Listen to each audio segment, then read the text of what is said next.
All right, I'll call the meeting to order. We'll say the Pledge of Allegiance. Everyone stand, please. Pledge allegiance to the flag of the United States of America and to the republic for which it stands, one nation, under God, indivisible, with liberty and justice for all.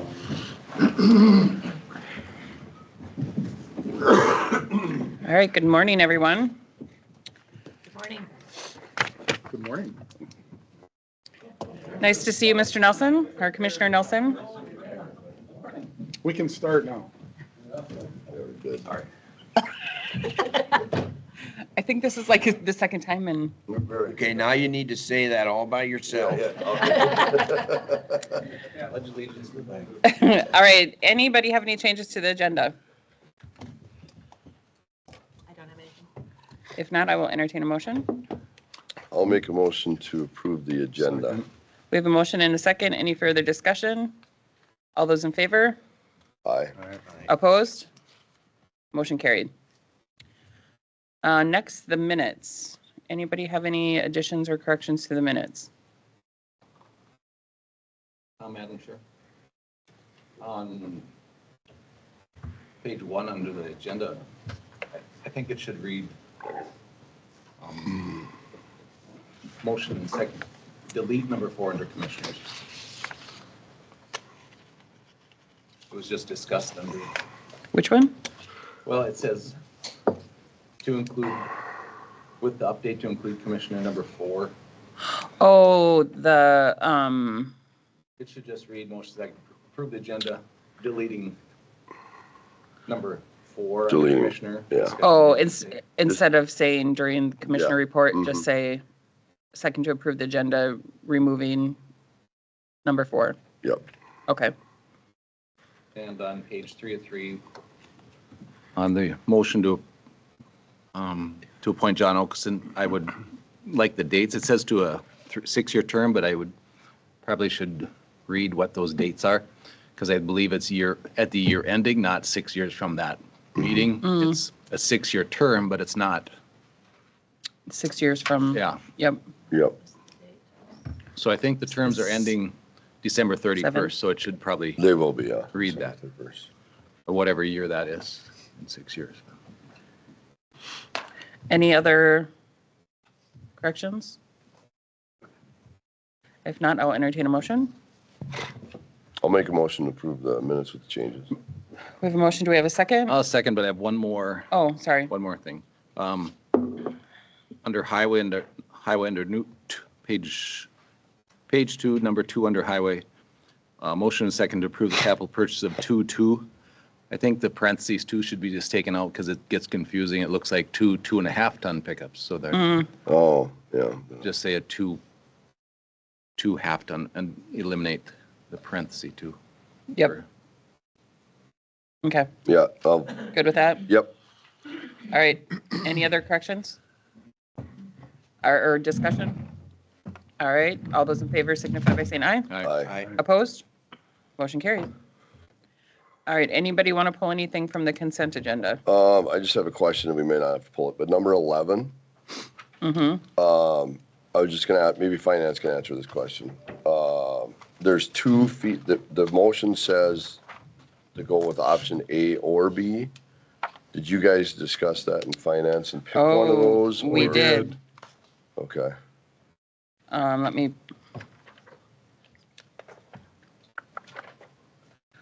We went with option A, didn't we? I think Recorder's so. fees, which option did you go to? It's on the consent, but which? What page is it? 39. 39, I think.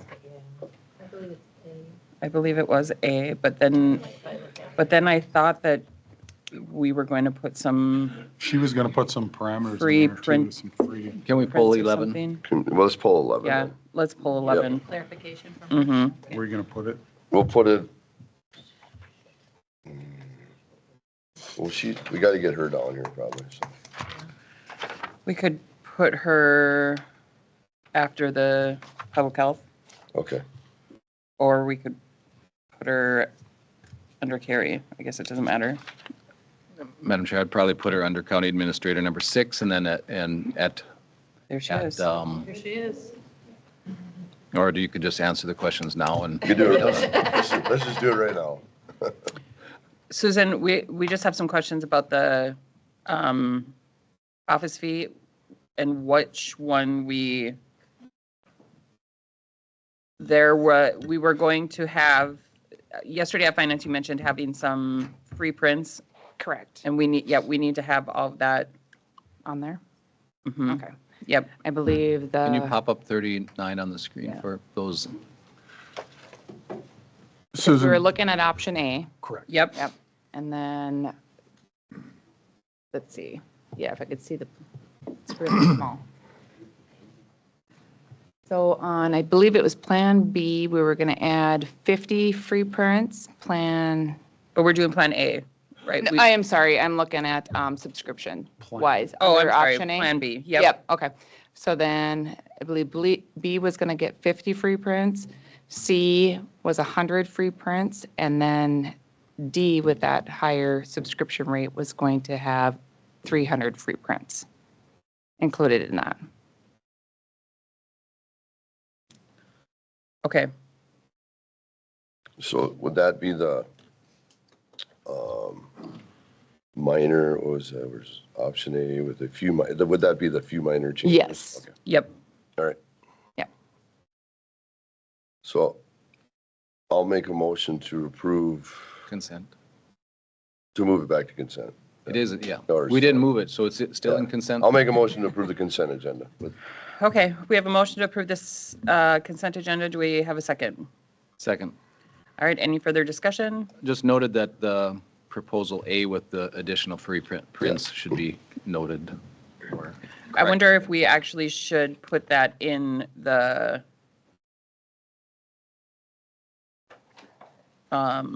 resolution? It's consent agenda. Is that a resolution item? Yeah. It is it's a resolution item. two- Mhm. With making sure those are in the resolution? Yeah, I Yeah. think we can just modify the resolution. Yeah. to reflect Okay. the pay To per reflect page. those. Yeah, because the resolution says to option A or B, so we really should have probably had, We didn't What- know which one we wanted to go with, so yeah. yeah, we should have. So the For the resolution resolution. should say option A Mhm. with the free print schedule of B, Yep. C, and D. Yep, Okay, okay. Perfect, thanks. Any other discussion? All right, all those in favor say aye. aye. Opposed? Motion carries. Open forum.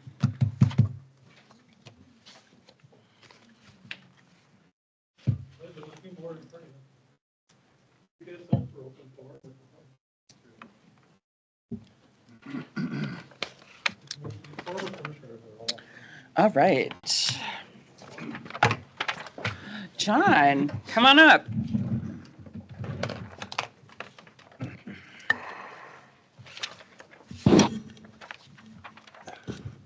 Morning, Commissioners. Gary, Piggy. Good, Morning, John. kind of good to be back. I just want to share a little history on that 245th and the original landfill and so forth. You know, that landfill, excuse me, landfill started back, we started developing that in right around 1970, 71, 72 range, which I was in charge of. And originally, when that was bought from Merlin Anderson, we had the fence, the whole original 80 acres. We had an 8-foot high fence that went down along the right of way on 245th and completely encompassed the whole property. Because that was a regular township road. Jeep Monroe lived on the South 60. That was his residence. Lived there for many years. And until the county moved on or whatever happened, the county purchased that property as the next parcel. Then during that time, I opened that road several times for Detroit Township because their contractor Lloyd Johnson at the time couldn't get through it during the winter. So we took one of the county plows and went down there several times. But through the transition of everything happening, there used to be a fence on the east side of the right of way too going down that road. And we treated it as a township road that whole time I was involved out there. And I know when my crew put that gate up, I believe it was just supposed to be temporary till the landowners didn't agree. I even questioned Dan Slaughter at that time if he was in favor of this. He said, I guess we can use it if we got a key. But things have changed since with his family and so forth. And again, that was treated, I think, as a township road. Jeep Monroe had his mailbox down at about where the trees end, and his house is off to the west. So, in my opinion, that was a township road at that time, and it virtually always has been. So, I just wanted to give you a little past history on the fencing issue and so forth. And I think the original fence was taken down. I think when the MPCA came in, had to dig up the old trenches, pile it up and mound it and so forth. So that's just something I wanted to bring everybody up to speed on. I know I've talked to a few about it, but I was involved in that right from the get-go and the whole procedure out there. So I'm open for any questions or any. Anybody have any questions for John? No, but it's nice to have someone that old that can remember all this. Oh, thanks, Barry. But it's nice to have the history on that. And I think our decision, I think it supports the decision that we made at our last meeting to go ahead and move forward with securing that with a fence.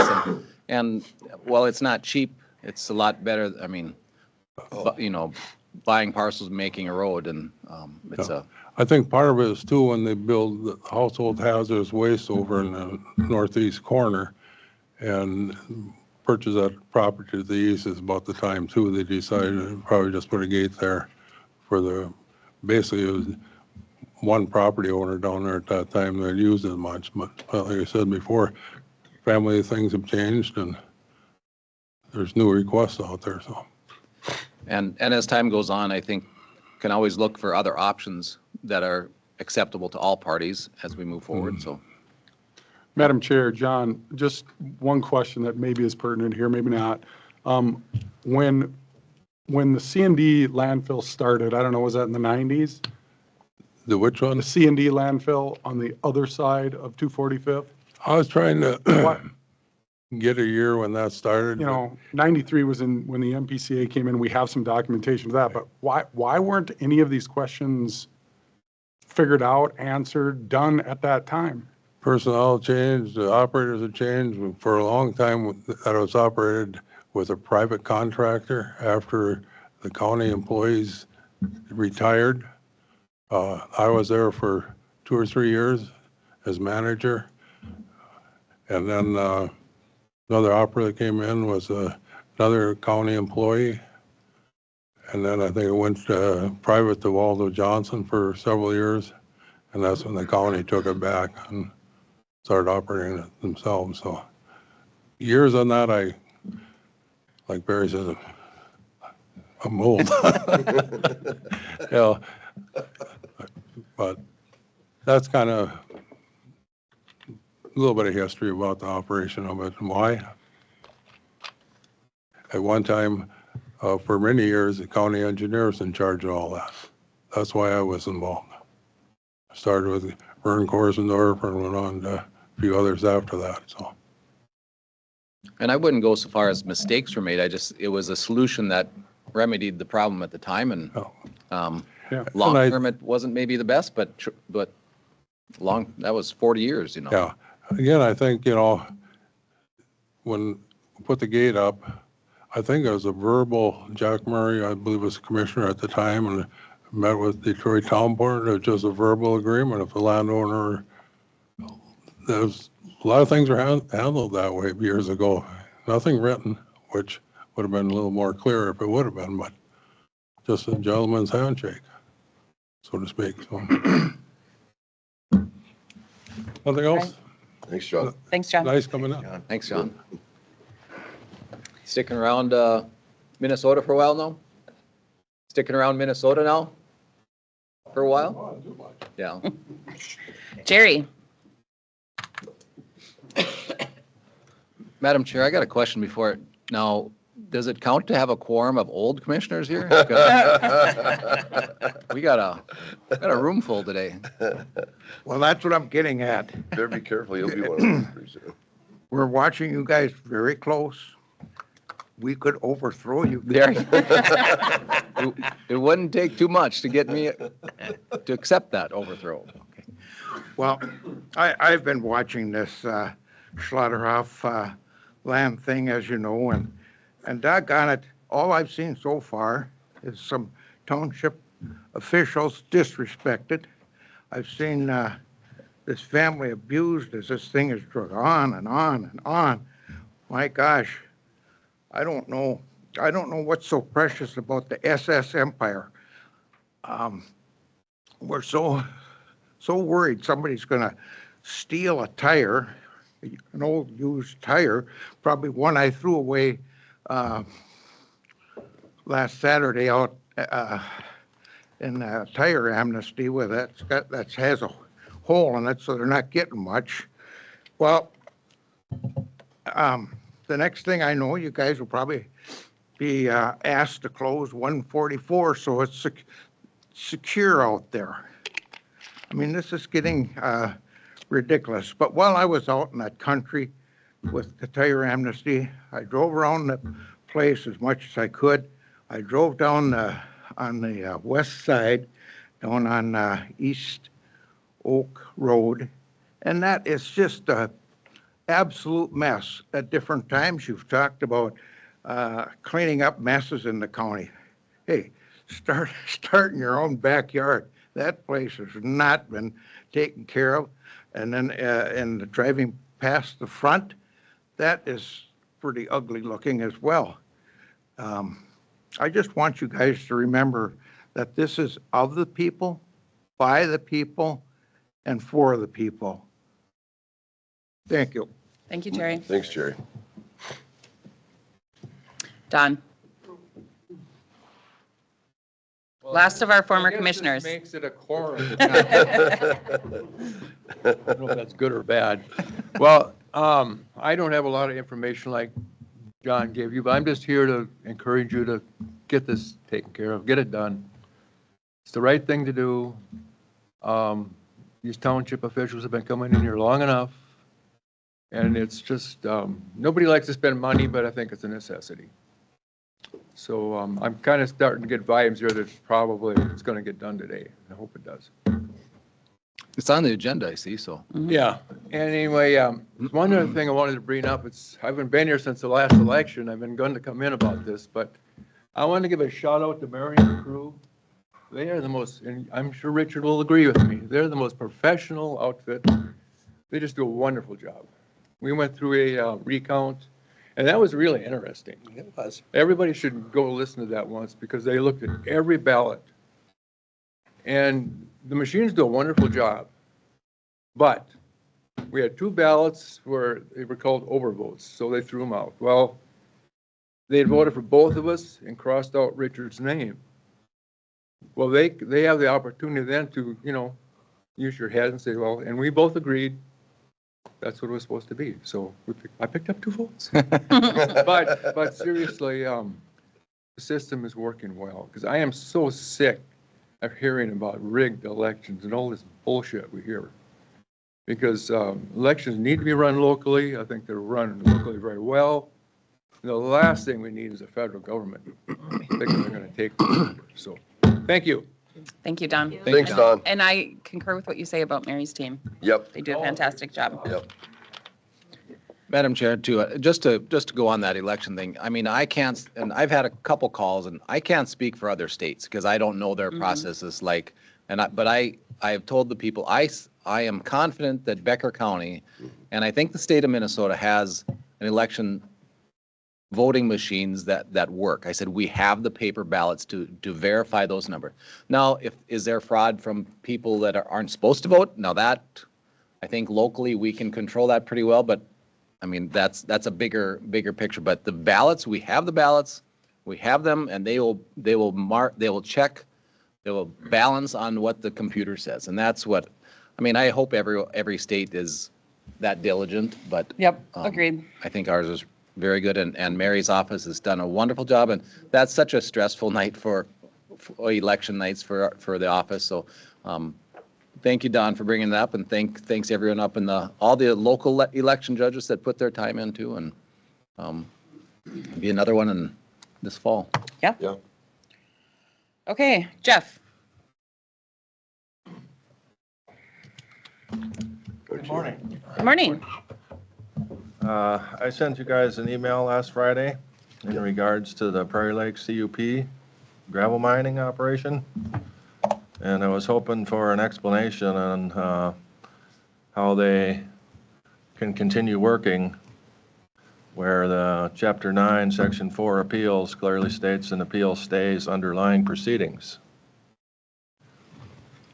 Madam Chair, I think we've had a conversation on the phone, and I offered him to send an email to get those answers, and I think we refer to our attorney in these cases. So if our attorney deems it's acceptable, we go with the attorney. Being it's one of those items that is in the hands of the attorneys, that's who we're going with. We can try to interpret that, but at the end of the day, we ask our attorney's advice on interpretation of the ordinance, and that's where we will stand, I believe, as a board, so. Yep, I agree. Yep, I agree. I don't know if you have it, if you want to, I mean, maybe you can state your concern a little bit and maybe, because if you want to reference a specific, you mentioned it, but that's where we could be more specific if you have that question and forward that question specifically again to the attorney to see if that's relevant, but.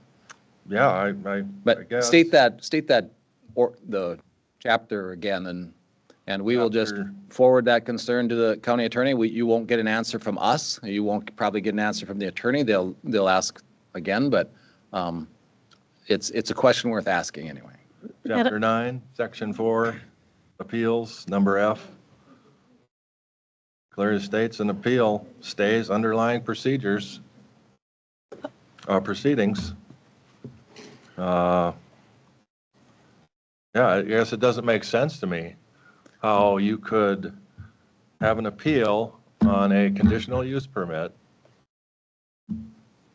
in the works where it's going to go in front of a judge and he's going to make a decision on that appeal. And yet that's not going to happen until December. And they're allowed to go out there and actually mine gravel while this is under appeal all summer long. And come December and the judge makes a decision and he says, yeah, this doesn't meet the zoning ordinance. You shouldn't be allowed to mine. And here they've got a whole year of mining. Madam Chair, our planning and zoning director is here. I was wondering if we could get him to, without stepping on any attorney's toes, just give us some clarity on this. I don't know if we want Do to. we want to do that? No, Madam Chair, I don't think that's I don't think appropriate. that- I think the question's been asked. We have to refer to legal counsel at this time. Madam Chair, if I may, this is this situation is pending in court. I've had conversations with our county attorney, and we do have outside counsel that this question has been posed to, as does the other group. So really, the recommendation is that if questions really need to go through the attorney process. Okay. And this has been referred, so. And I think it's kind of the same message I gave Jeff over the phone, and I said, the court can issue, I mean, if they feel that this is wrong, the court can make that issue. And their concern is too, they hate to have to go through a lawyer every time you do something because everything Yep. costs money.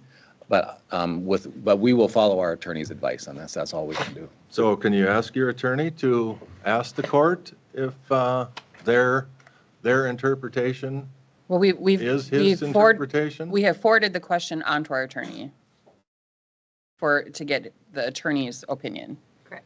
I think what we would ask is if our attorneys think that's the supported way that we want to address it. That's all. I mean, if that's how it's read, that's what we're going to have to go with. So. Okay, well, it doesn't make any sense to me, I guess. And then if there was a zoning change amendment that needs your approval, and you guys granted it, and yet somebody appealed it, would you allow them to change the zoning and continue working while the appeal is still hanging there? It just doesn't make sense to me that you can work under an appeal. And like I said, it clearly states in Chapter 9.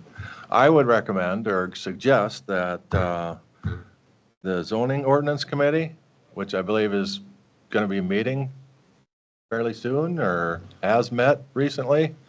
Yes, we've been meeting weekly for the last few weeks, and we have a meeting on Thursday. Okay, that you try and clarify your appeal ordinance so you don't have to ask an attorney every time if they can do that or not. And the other thing is for the zoning ordinance review committee, I would suggest that for gravel mining operations, you set a larger setback from residential areas instead of what it is now, 100 feet from a residence, you can mine gravel. Doesn't make much sense either. Thank you for your time. Thank you. Thank you, thanks, Jeff. Thanks, Jeff. I'm just jotting those notes Yep. down because something just for clarification, maybe Kyle, you can bring us, especially on the clearing up any language, if we have that language, we could just look at real quick, maybe at committee level. Okay, anybody else here for open forum? Anybody else want to speak? All right, we'll move on to reports and correspondence. Who wants to start? I'll go first because I got a lot, but I'll go fast. You never. That might be a lie.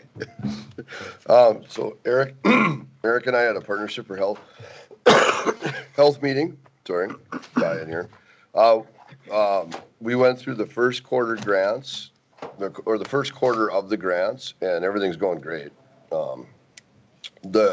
The guy the accountant that is assigned to our CHB from Clay County, his name is Brandon.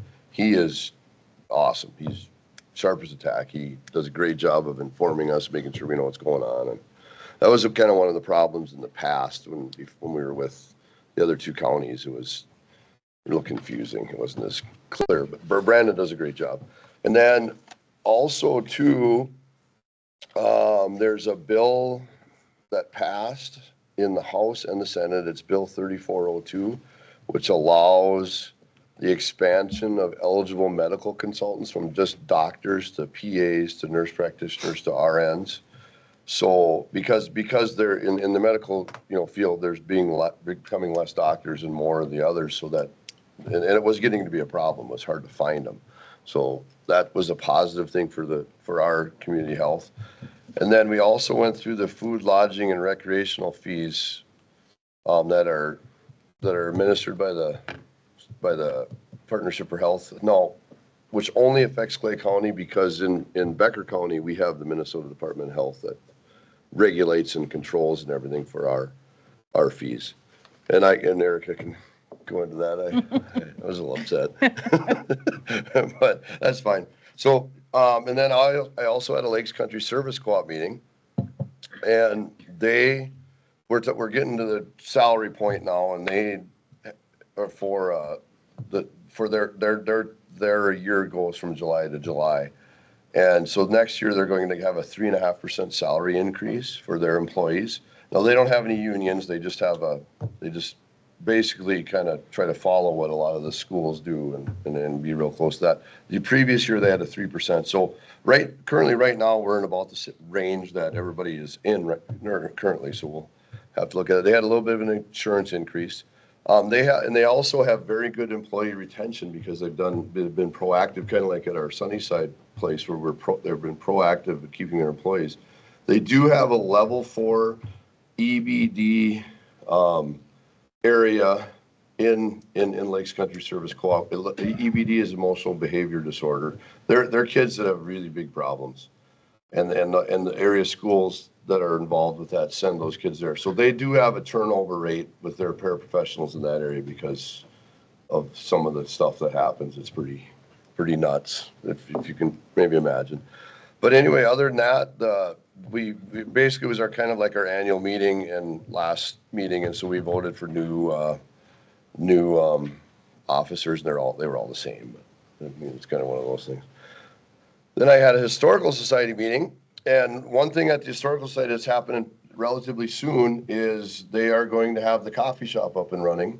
It's going to be the Home Sweet Bakehouse coffee shop. Home Sweet, they believe they're in Frazee, is that right?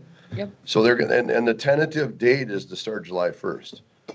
There is a little issue with some of the permitting, but hopefully it'll be done by July 1st, and then it'll be up and running. And I think it'll be a really positive thing for the museum and for the, for the community too, because there's also, if you drive into that parking lot, right in front of the museum, there's a little window about this big that is right in the coffee shop, and they're planning on at some point to have a drive-up area so you can drive up and order stuff. So Nice. that'd be kind of cool, yeah, or walk up, either one. I think I don't know if there's that might be a sidewalk, there might be a walk up, but. Might be a walk-up, yeah. And then also too, in June, they're having that lumberjack festival at the fairgrounds. That should be pretty cool. They're gonna have, I think, 3 shows on a Saturday and 2 on a Friday. And they do all the lumberjack stuff. They do log cutting and chopping, and they work pretty hard. Whatever they do, I don't know. Chopping. Cutting, Cut. hammering and pushing and what, Yeah, stuff like that. Stuff like that. Thanks for the help. And then I had a DAC meeting, and that swing set, that ADA swing set that we wrote a letter of support for, should be breaking ground pretty soon. We got quotes on concrete, and then there's gonna be a rubber pad on it. And then we approved to order the swing set materials and everything for that area. And then we also are gonna put it in a certain spot where we can also, for expansion, if we want to ever expand, we'd like to have maybe a basketball court attached to it, or a little more shaded area. But I think it'll be really good. So, and that's got to be done by August. I can't remember the exact date in August, but according from from T-Mobile, paying for most of it with a grant, we're picking up some of the fee, but we're looking at concrete. We got a couple bids. We got one person that has one of the bids, has a client there, so I think it might work out pretty well in our favor. And anyway, and then we also met with the rural development people about, I think I talked about this the last time. We are going to apply for the loan for the remodel of our facility through them.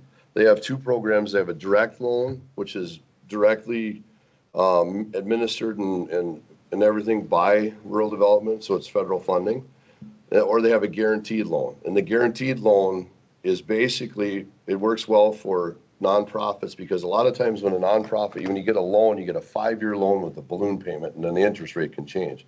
So what these guys do is they will guarantee it for 20 years or 15 years, whatever, and they'll work with the bank to keep the interest down and to not have that balloon, so it works out as a benefit. And then by them guaranteeing it, if something happens, the bank is guaranteed to be paid, which they're obviously not going to guarantee a loan for an organization that can't financially be suitable for it. So that, I mean, and they were very positive. They thought, obviously they can't tell us anything. They can't tell us what to do or how to do it, but they said, yes, you should fill out the application, and I think it'll work out well for us.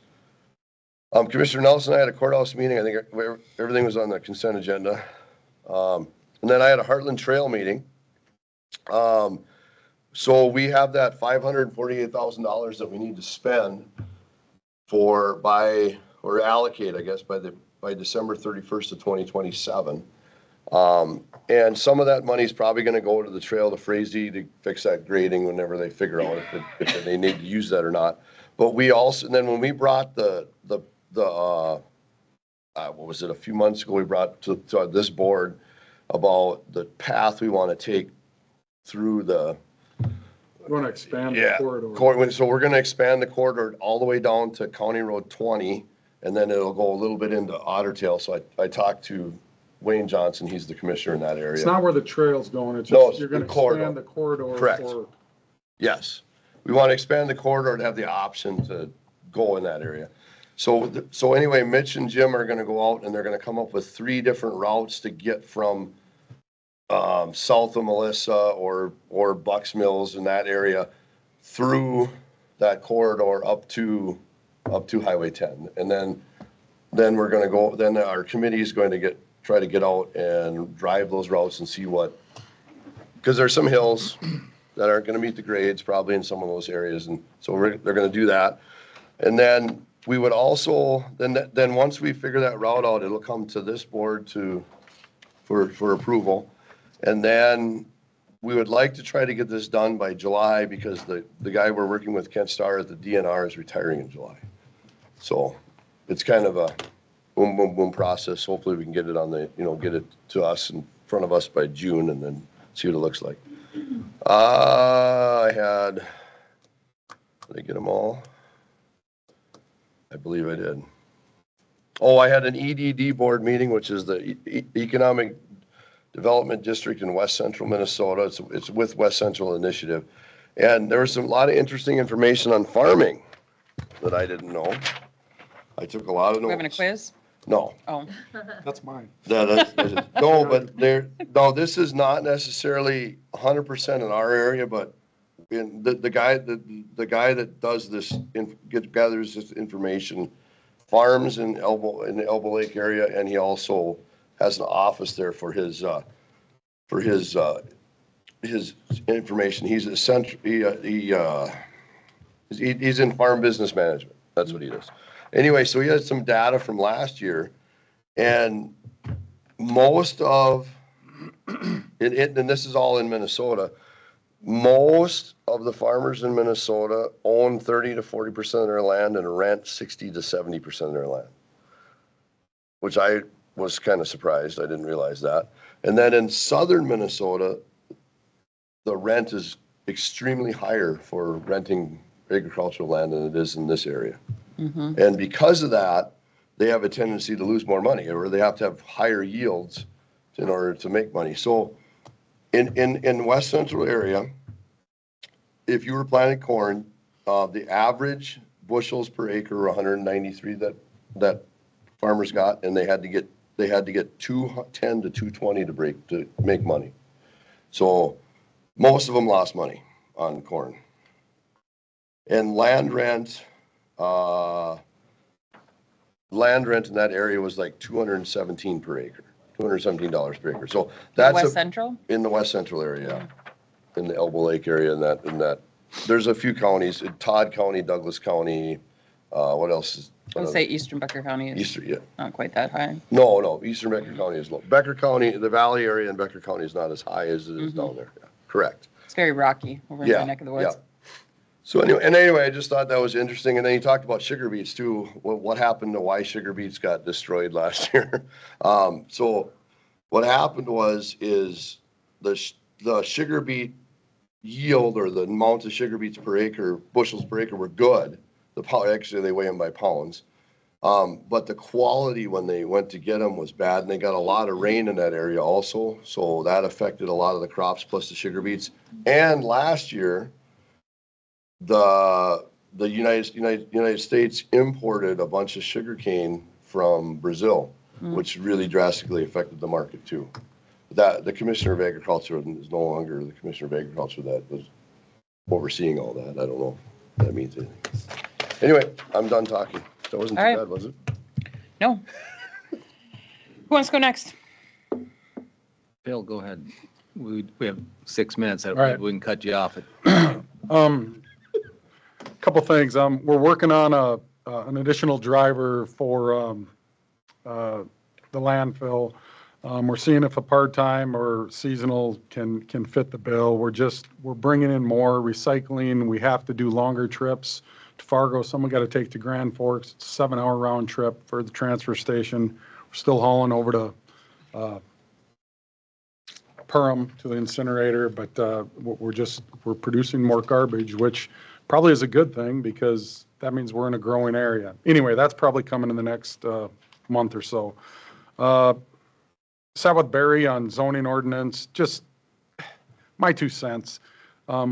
We try to come up with something with this zoning ordinance that is simple, which is impossible to do, but easy to understand, which is also pretty impossible to do. It is really hard to come up to change ordinances to apply to everything in Becker County. We're doing land alterations and vegetation right now, but we can't even think around that table of some of the unintended consequences that we are doing. So it's really hard. We're trying to be very deliberate, think about every situation. It is hard work. And I talked to Barry about it and said, you know, how will this stand the test of time? And pretty much the conclusion is these things don't stand the test of time. We need to adjust them as time goes on. But it's really frustrating work, but it's work that needs to be done. Sat on the watershed. We're going to have 3 appointments come up. That'll be the May 19th meeting. Just their terms have expired. All 3 said they would run again, so we'll see what happens there. We'll see. We have to public notice it for a month. So that's why that's taking a little longer. We're going to be looking at some new leadership at the watershed as well. And the Westlake Drive project, just super interesting down there, all that's happening with stormwater to make that happen. Really, really interesting stuff and how they're making all the water, which basically flows toward the lake, not go into the lake. So just really good stuff. Good work being done.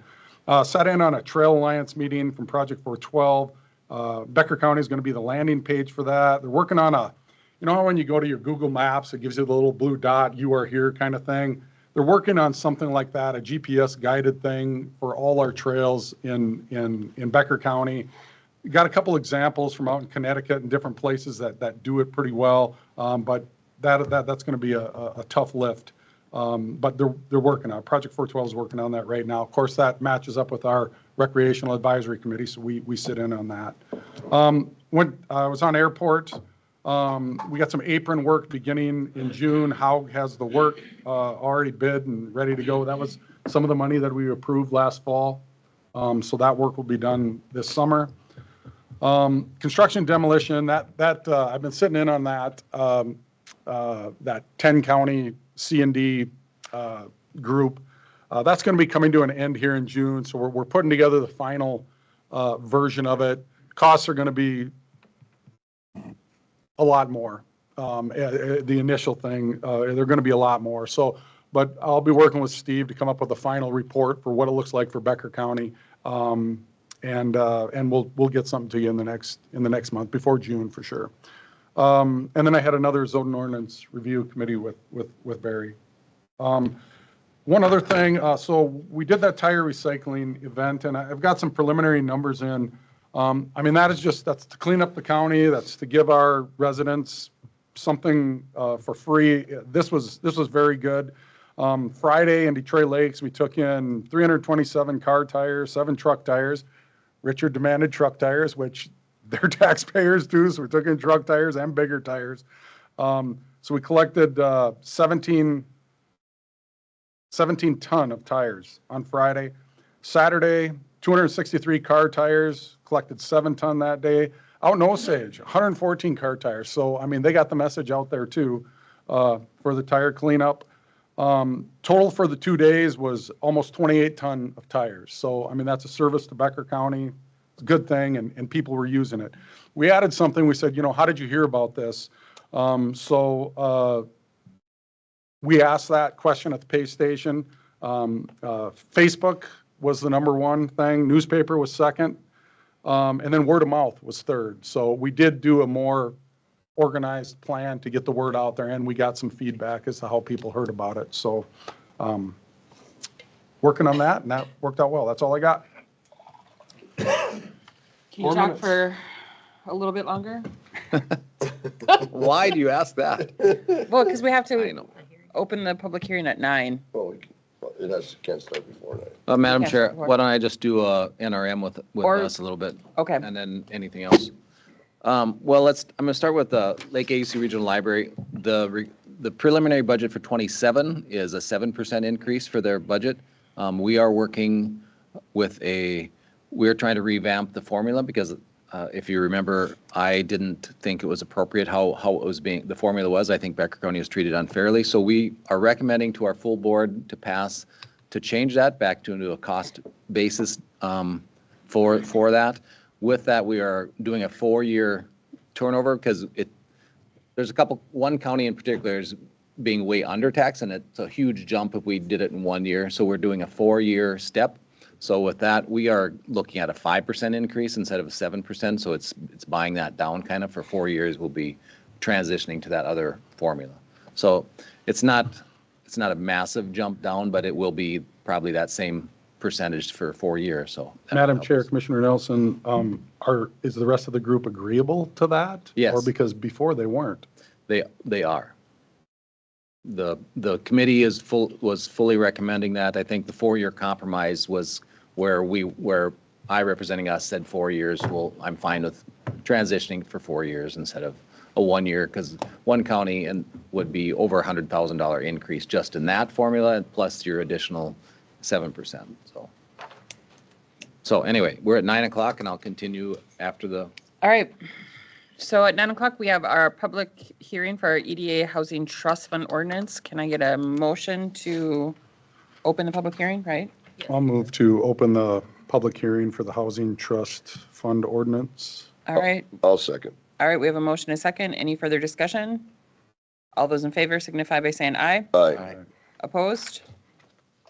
Motion carried. Is there anybody here to speak to the Housing Trust Fund ordinance?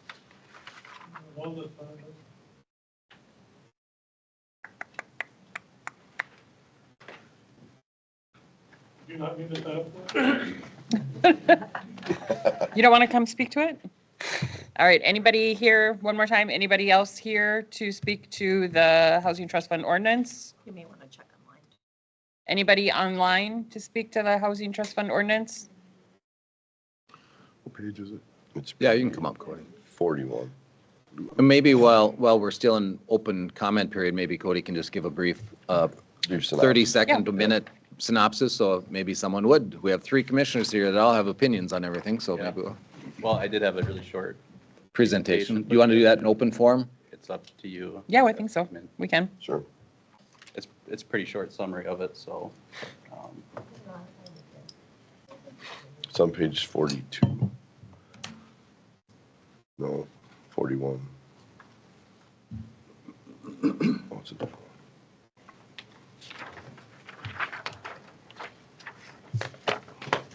Yeah, so yeah, before you today, the consideration of establishing the local housing trust fund, ordinance 23. Next slide. First, you just look at the statute. That's the statute defining how it's formed. It's formed through ordinance, through statute 462C16, saying that a local government may establish a local housing trust fund by ordinance. Next slide. Then you look at why you would establish a trust fund. Primarily, it's for providing a dedicated, flexible funding source to address specific priority needs regarding housing in the community. And local housing trust funds enable local governments to leverage public-private partnerships, rehabilitate existing housing stock, and develop affordable housing. Next slide. The elements of a trust fund, pretty much the 3 primary elements is the administrative element, what entity will administer it. In most cases, that's a housing redevelopment authority or economic development authority. Some larger entities have grants divisions, so they have like a grant supervisor. The programming, what activities will be funded, who's eligible, the target population, that's primarily dictated by the source of funding that goes into the program. So if it's a grant, if it's a state-funded or federal-funded grant and it has income requirements, that would apply to it as well. If it's private donation, contribution money, that would be treated differently. And that's the 3rd element there, the revenue sources. Next slide.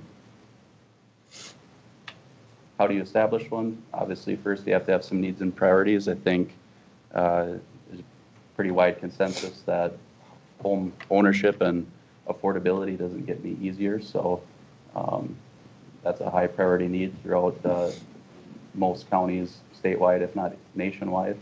The administrative agent, again, mentioning there, who is the primary lead for administering that. In this case, you have a Economic Development Authority with housing and redevelopment powers. You have to pass an ordinance per the statute, and then community engagement, educational opportunities, educational awareness, collaboration with local unit of governments, and just making the public aware that the county has one. Next slide. Establishing the programs, again, it's a large, flexible program, so the law defines, the broad outline of how the fund operates financially, but the day-to-day operations, the programs under it, everything like that are typically prepared by, the administrative staff and administered through the fund. Next slide. These are just some examples of the programming that can be utilized under a trust fund, whether it's emergency rental assistance, rehabilitation programs, demolition redevelopment for affordable housing, gap financing, and so forth. You can go to the next slide. And then just a couple examples from other counties throughout the state, how they established and utilized their trust fund. Swift County established theirs to back the purchase of a 16-unit senior and disabled housing unit to prevent the loss of affordable units there. Winona County established and utilized their funds to rehabilitate low-income apartments. Chisago County used theirs to provide gap financing for workforce development. And Redwood County established theirs and utilizes it for low-interest loans, specifically targeted at redeveloping non-residential structures into residential units. Next slide, that should be the end of it there. So, yeah, and again, this was just, it's a non-lapsing revenue account, so all the money that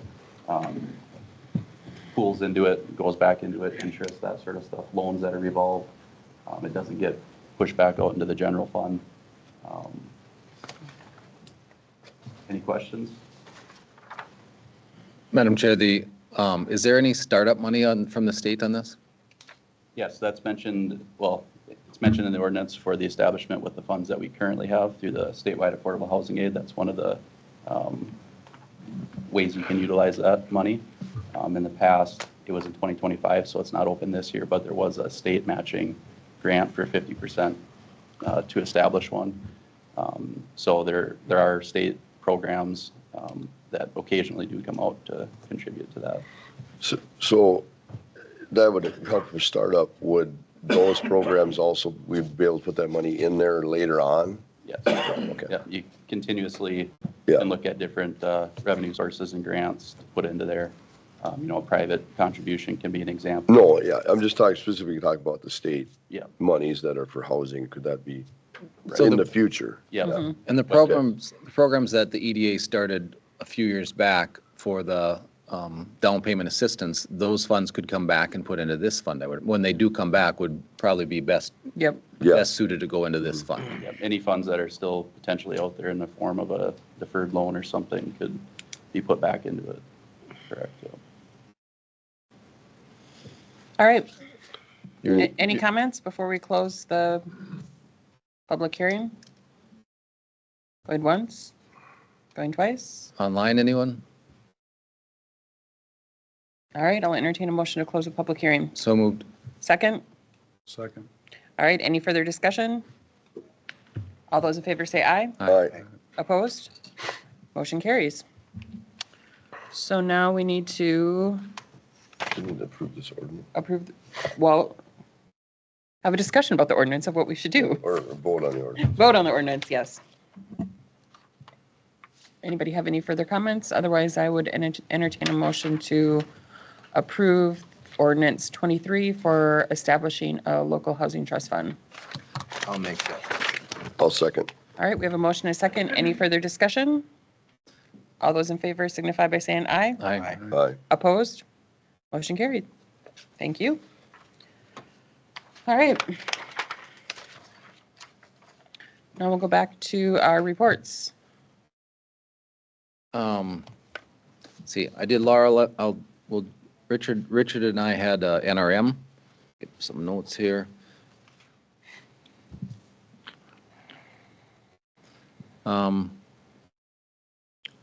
Renovations have started on the old shelter this week. We received an offer on the storage building out there, but it was a low, it was actually a positive, but it wasn't very much, so we decided not to accept that. We figured we had to go through a process if we were going to re-advertise it.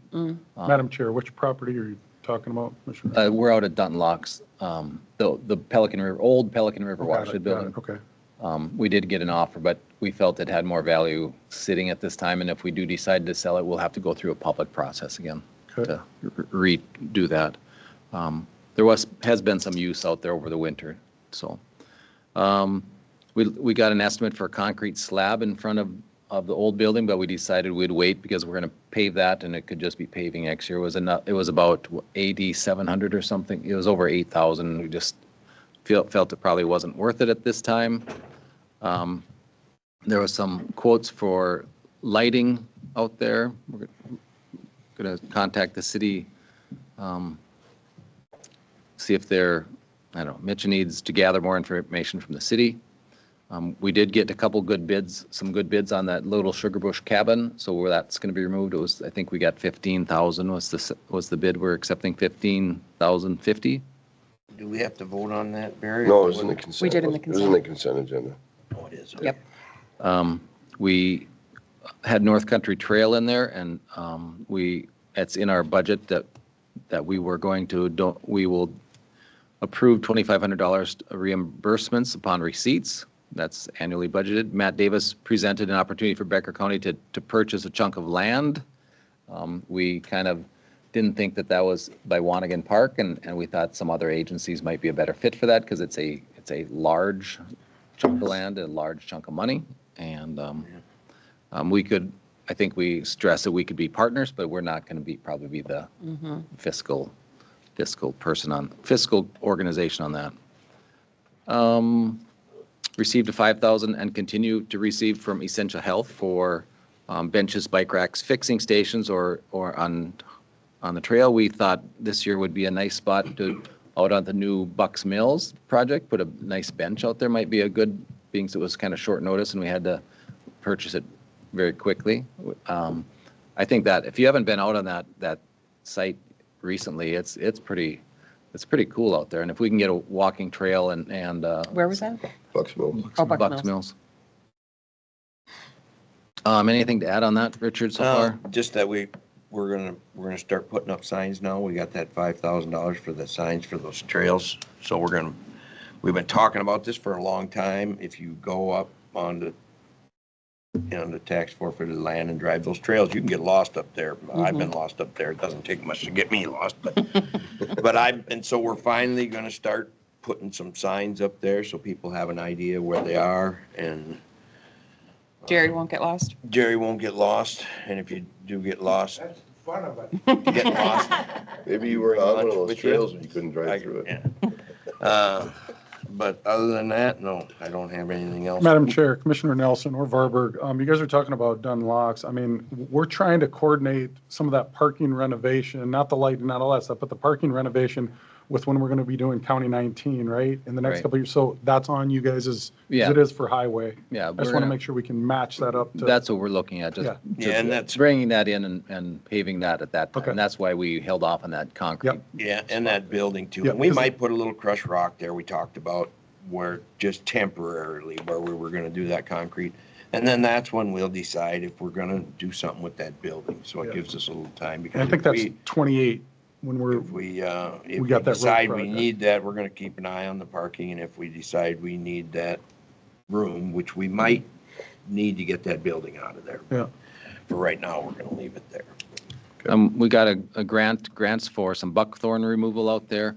Actually, the highway department put in some numbers that we're gonna see if we can work with them. And for some mechanical removal, and then after that, there'll be some herbicidal treatment on that. And they won't do that, obviously, but got potty quotes are in front of us. We're doing some cross-training with Highway Department and Environmental Service for some heavy and light-duty equipment, so hopefully we get, if needed, we can switch back and forth. DNR is looking at to purchase some parcels from us for what's the acronym we're looking for? E and W are environmentally, and what's E and W are environment. It's a specific, John or Don might be able to help me. It's that the scientific study one. It's the high sensitive area. So there's something we have there that they want some to property protect. adjoining their properties that they wanna purchase. So we had the tribal representative was there and said they're wrapping up the sugar bush season. They did some burns, some RX burns, and we discussed the wild rice bill. The sugar bush season, wrapping up the sugar bush season, what is that? Maple syrup. Oh, maple syrup. We discussed just briefly the wild rice bill, if you're familiar with that, to protect some of their beds. Dave didn't know a whole lot about that, and I think Dusty was down actually testifying for that. So it'd have been nice to hear a little bit about that a little more. Because, they're worried, after I heard more about it, they're worried about the lake contamination or removal, and it's hurting some of those. You're concerned about what are you, unintended circumstances. Are you talking about pesticides just in the water? Are you talking about pesticides outside the water? So there were some of those concerns were brought up a little bit. Anything else to add to that? I think. No. Madam Chair, Commissioner Nelson or Varberg, you talked about Wanigan land. John and I sit on a Wanigan committee. What land are you guys talking about that is for there's sale? 750 700 acres. parcel north, Wanigan. It's north? That family wants to sell out there. I can't remember the name of them, but it's a large piece of Yeah, land. it Had a lot of tree planting on it. But yeah, so it's It's adjacent Wanigan Park? It's just north of it. just north of it. I think, and Phil and I were on the review committee, and I think that was it for me. Okay. Was at Becker County Soil and Water, and the tree pickup is May 1st, and that's about all I have to report for them. But pickup of trees, if you order trees, is May 1st coming up, and they might have some extra. They're running low this year. Last year they had a few more, I think. So. I just got one more thing on the Heartland Trail, real quick. So we are also, I forgot, we're amending, we need to amend the master agreement in order to expand the corridor, which takes quite a long time.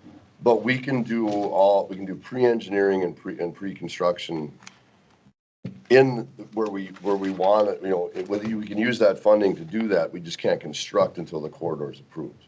No, and that's why we want to do this before July 1st so that the DNR supports it, and it'll be just a formality. But I didn't have that part in my report. No, you took us past our time, so. I know. Yeah, if you would have said that before, we would. We'd have been right on schedule. I know, I got it. All right, Richard, do you want to go next? Yes, okay, so I had safety committee, so people are still slipping and falling down. That seems to be our biggest problem. Yeah, but we're working on that. We have all the EIDs in place now, so if somebody needs to be shocked back to life, they can grab one. IEDs. We are now doing our own CPR training, so we're gonna start training our own people now coming up, and then we'll train some people to train people, so.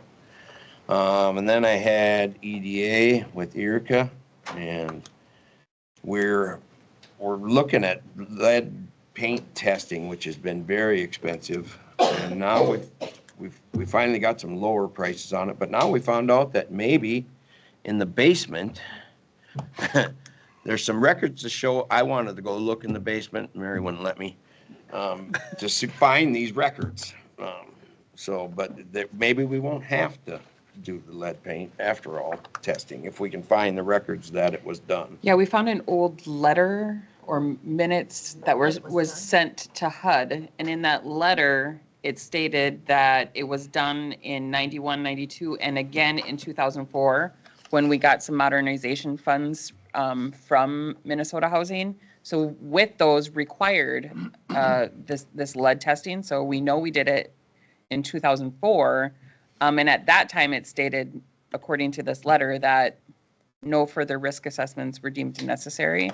So it seems like we just need to find that documentation, and hopefully we won't need to do it. Yeah, we could save a bunch of money. Yep. So if we could do that. I don't know, Yurka, do you have anything else on the EDA? That's what I have. Maybe you want to. I just had the kind of a housing update of where we were, but to what Richard said about the other bid that we received, that bid did come in, was it 50-ish, 60-ish $1,000 less? So if we do have to do it, what we have found is that it is significantly lower, but we just need to verify that this contractor meets all the requirements for HUD. And then just for public housing, we're full. We have 21 people on the waiting list. Maple Avenue's full, West River Townhome's full.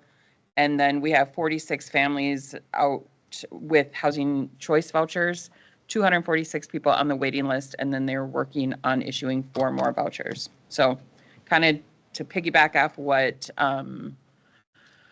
Cody said, in the housing, local housing trust fund ordinance, there is definitely a need for some affordable housing in our county. So did you have any other reports? No. Okay. One other thing that I just wanted to add, Richard and I also had Human Services, and we spent the meeting talking about the opioid advisory council, or the opioid settlement money, I'm sorry. But we have that on the agenda to discuss in Carrie's report. I had the Mahoobie Senior Council. We are working with Carla from the Fair Board on our Becker County Outstanding Senior. And one of those things is we're going to be creating an online submission option this year. So hopefully we can get more nominations, because that's been a struggle in years past. So be looking for that. Tax season also came to an end at Mahoobie. They do a lot of filing taxes for seniors especially, and they were so busy. I don't have the numbers, but they did have 3 new volunteers join them. So if anyone is interested in joining them next season, they're always looking for additional volunteers. I had West Central Regional Juvenile Center. So at this meeting, we went over our year-end budget, and our revenue over our expenditures was way down this year because we had some significant expenses due to staffing issues where they went very over budget.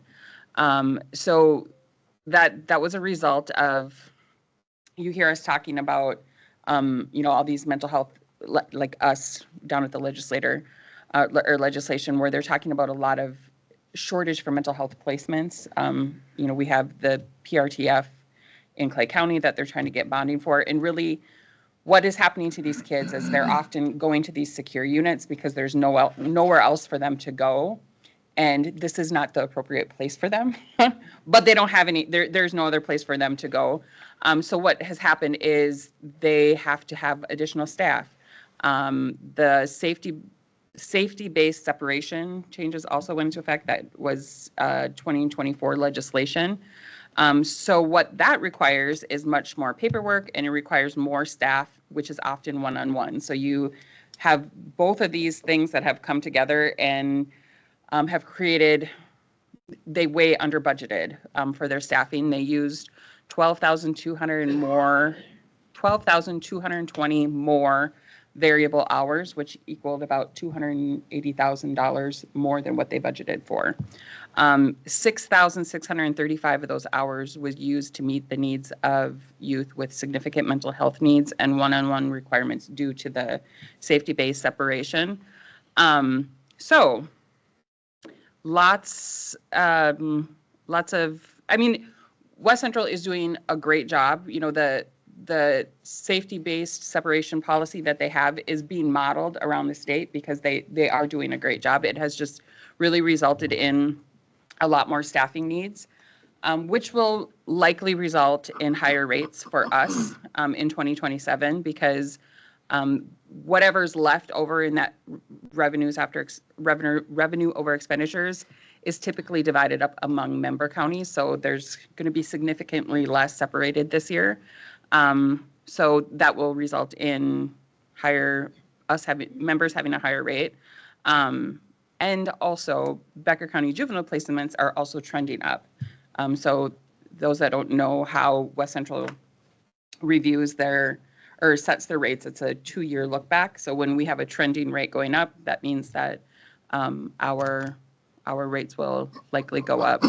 There is also going to be making some adjustments in 2027 budget. We did set the non-member rates. We raised them pretty significantly, I would say, this year. We are still, West Central is still one of the lower juvenile centers, but I think the rate we raised it was $470, which was a significant raise, but I don't remember what it was. But we often have youth from Anoka, Hennepin, those areas coming up to attend the programming that they have. So, any questions on that? Or anything else? Because that was my last report. So, all right, let's bring Cody back up for any appointments. Madam Chair, if I might suggest we do the road before. I think we have a lot of people in here. Oh, sure. Could Yep. probably just soon move on rather than sit here and listen to us babble on too long. Yeah. Yep, we will. I'd rather be Jump anywhere to else. 245th. Yep, jump to 245th under Carrie's report. All right, thank you. Thank you, Madam Chair. I sat last week, I believe it was Wednesday, Steve and I, on a call with the MPCA, because as I understand the board meeting that I was not present for, there were some questions, again, that were addressed at the MPCA. Really what, in summary, is really the question of the day was, what was acceptable as far as securing the landfill. And we, at that time, I presented, the request of the board of, the lesser fencing, the lesser price fencing, the 3-strand fencing, and the roll gates, which I believe there's an estimate in the packet for you to review. And we had received that previously as well. And really, in summary, and I know I know a couple of commissioners have also sat on calls previously with the MPCA, and really what we heard is there really isn't any very specific requirements of how to go about securing your landfill. They did present that, a lot of money has went into this particular landfill, and that, if the board so chooses to go and secure the landfill, you are potentially taking on some risk of vandalism or illegal dumping on those types of things. So the next question that I had answered by the MPCA was, if that were to happen, if we go with this lesser plan, if you will, that's what I'll call it, that basically we would be asked then to address the issues if they arise. So if we had more issues or a higher incidence of illegal dumping or those types of things, then we would be asked to modify our plan. So is there any questions with regards to the MPCA?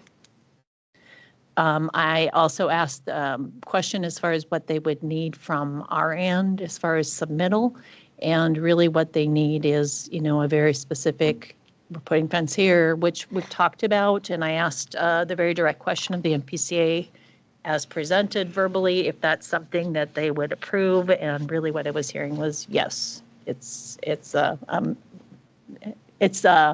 minimal, it meets the minimal standard, is really what they had indicated as presented. And also would need under our permit, operationally on the operations side, There's going to be some work that needs to be done about how operations are conducted out there because you open up that road. And I think the biggest concern is that people will go down that road and then maybe go down versus going to the pay station first as how it's operating now. But again, that will need to be submitted, and turnaround time, I asked that very specifically of the MPCA, it was a few days. So fairly quick. And I should say, again, when I have been involved with speaking with the MPCA, they've been very receptive and very helpful in answering questions. So that is where that conversation started and ended last week. And so before you, I have brought back forth the resolution that I believe probably was in the packet when I was out on leave for your consideration to secure the landfill. I would say to this board, I think it is time that you make a final decision on this matter. And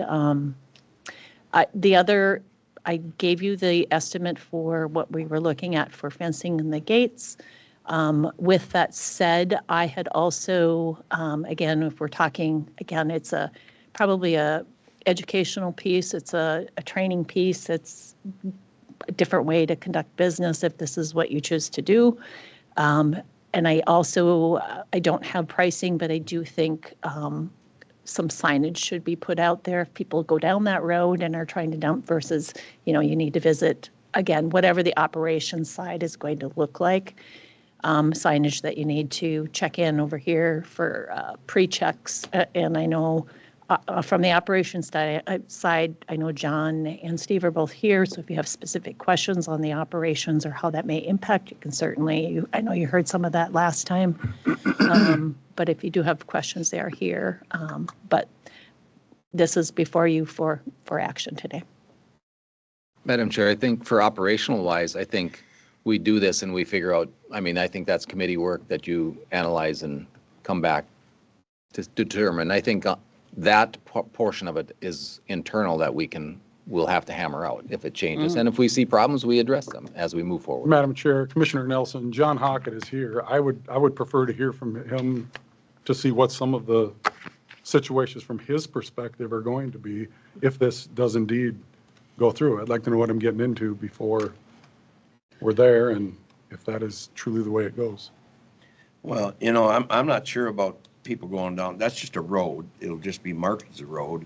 The entrance to the landfill is not going to change. Somebody could actually go down that road and find out they're not in the right spot and turn around. But what's the problem there? That's the reason for the signage. So you put some signage up. That happens all over America. People go the wrong way and turn around. I don't see that being a problem. And as far as the illegal dumping, they just threw a couch out down there on 144. So if they would have took it closer to the landfill, we wouldn't have to haul it so far. But that's what we're talking. That's what we don't want to. I don't want to take somebody's property rights over some simple little things and that's what we're looking at here. We open the gates in the morning, we close them at night. I don't want to make a big deal out of nothing. It's important not to take the property rights of this property over little things that we can address as we go. Madam Chair, can we hear from John? I guess that's up to him. I don't want to put him on the spot and feel like he needs to, but.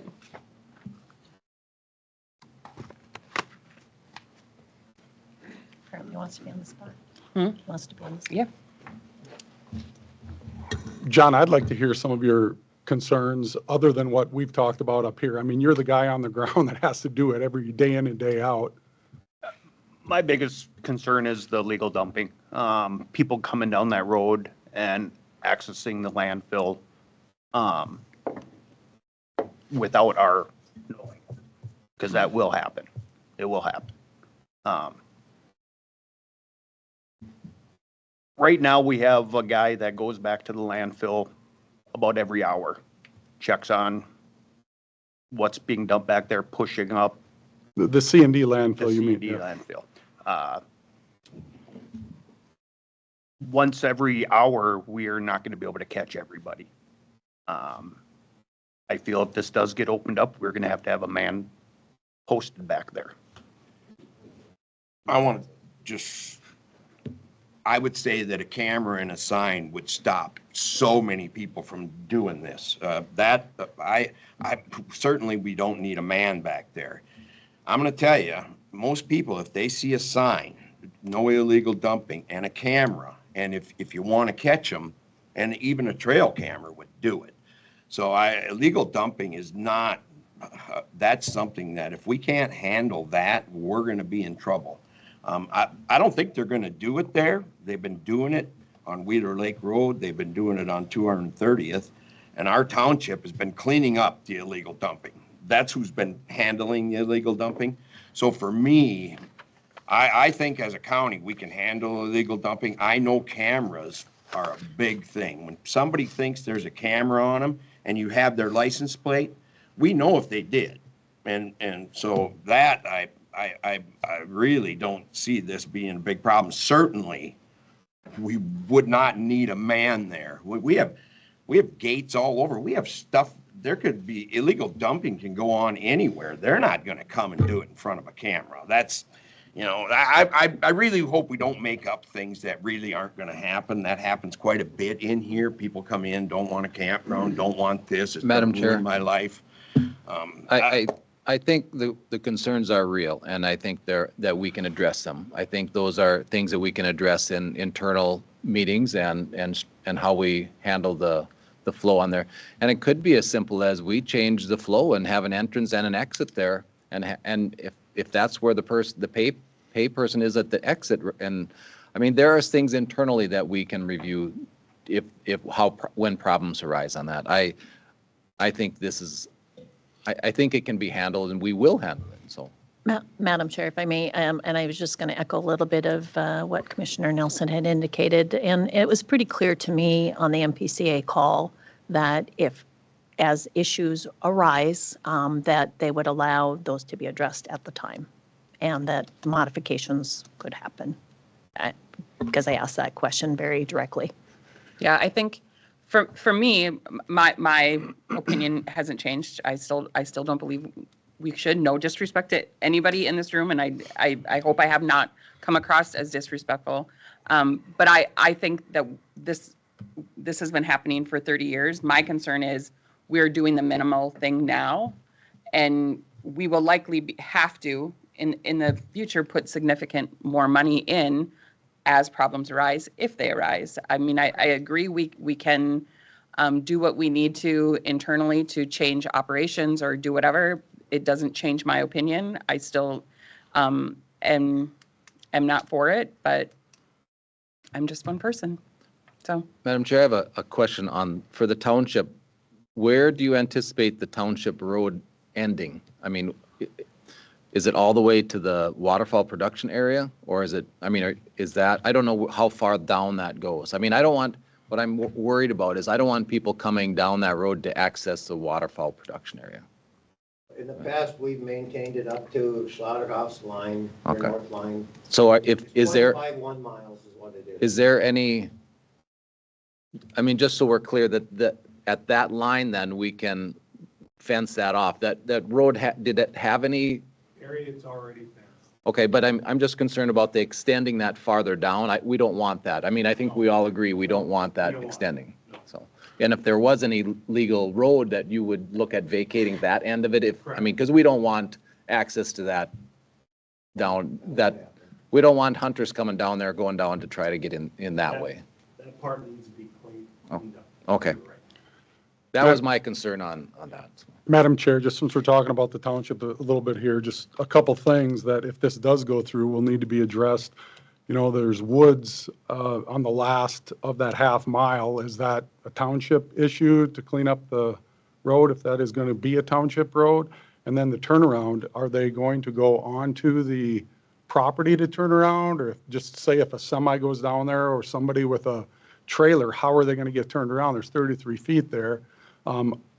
Do we have to do an easement to get over to their property? This road runs, remember, it's section 17. It's the northwest quarter of section 17 that this runs down. the property we're talking about is the southeast quarter of 17. How, there's going to have to be something that gets them to their piece of land. Is that whether it be an easement or whatever? And then the turnaround is going to be important. How are people going to get turned around down there? Is it on the Schlotterhoff property? Is it on the township road? What, I mean, how does that occur? Has this been thought about?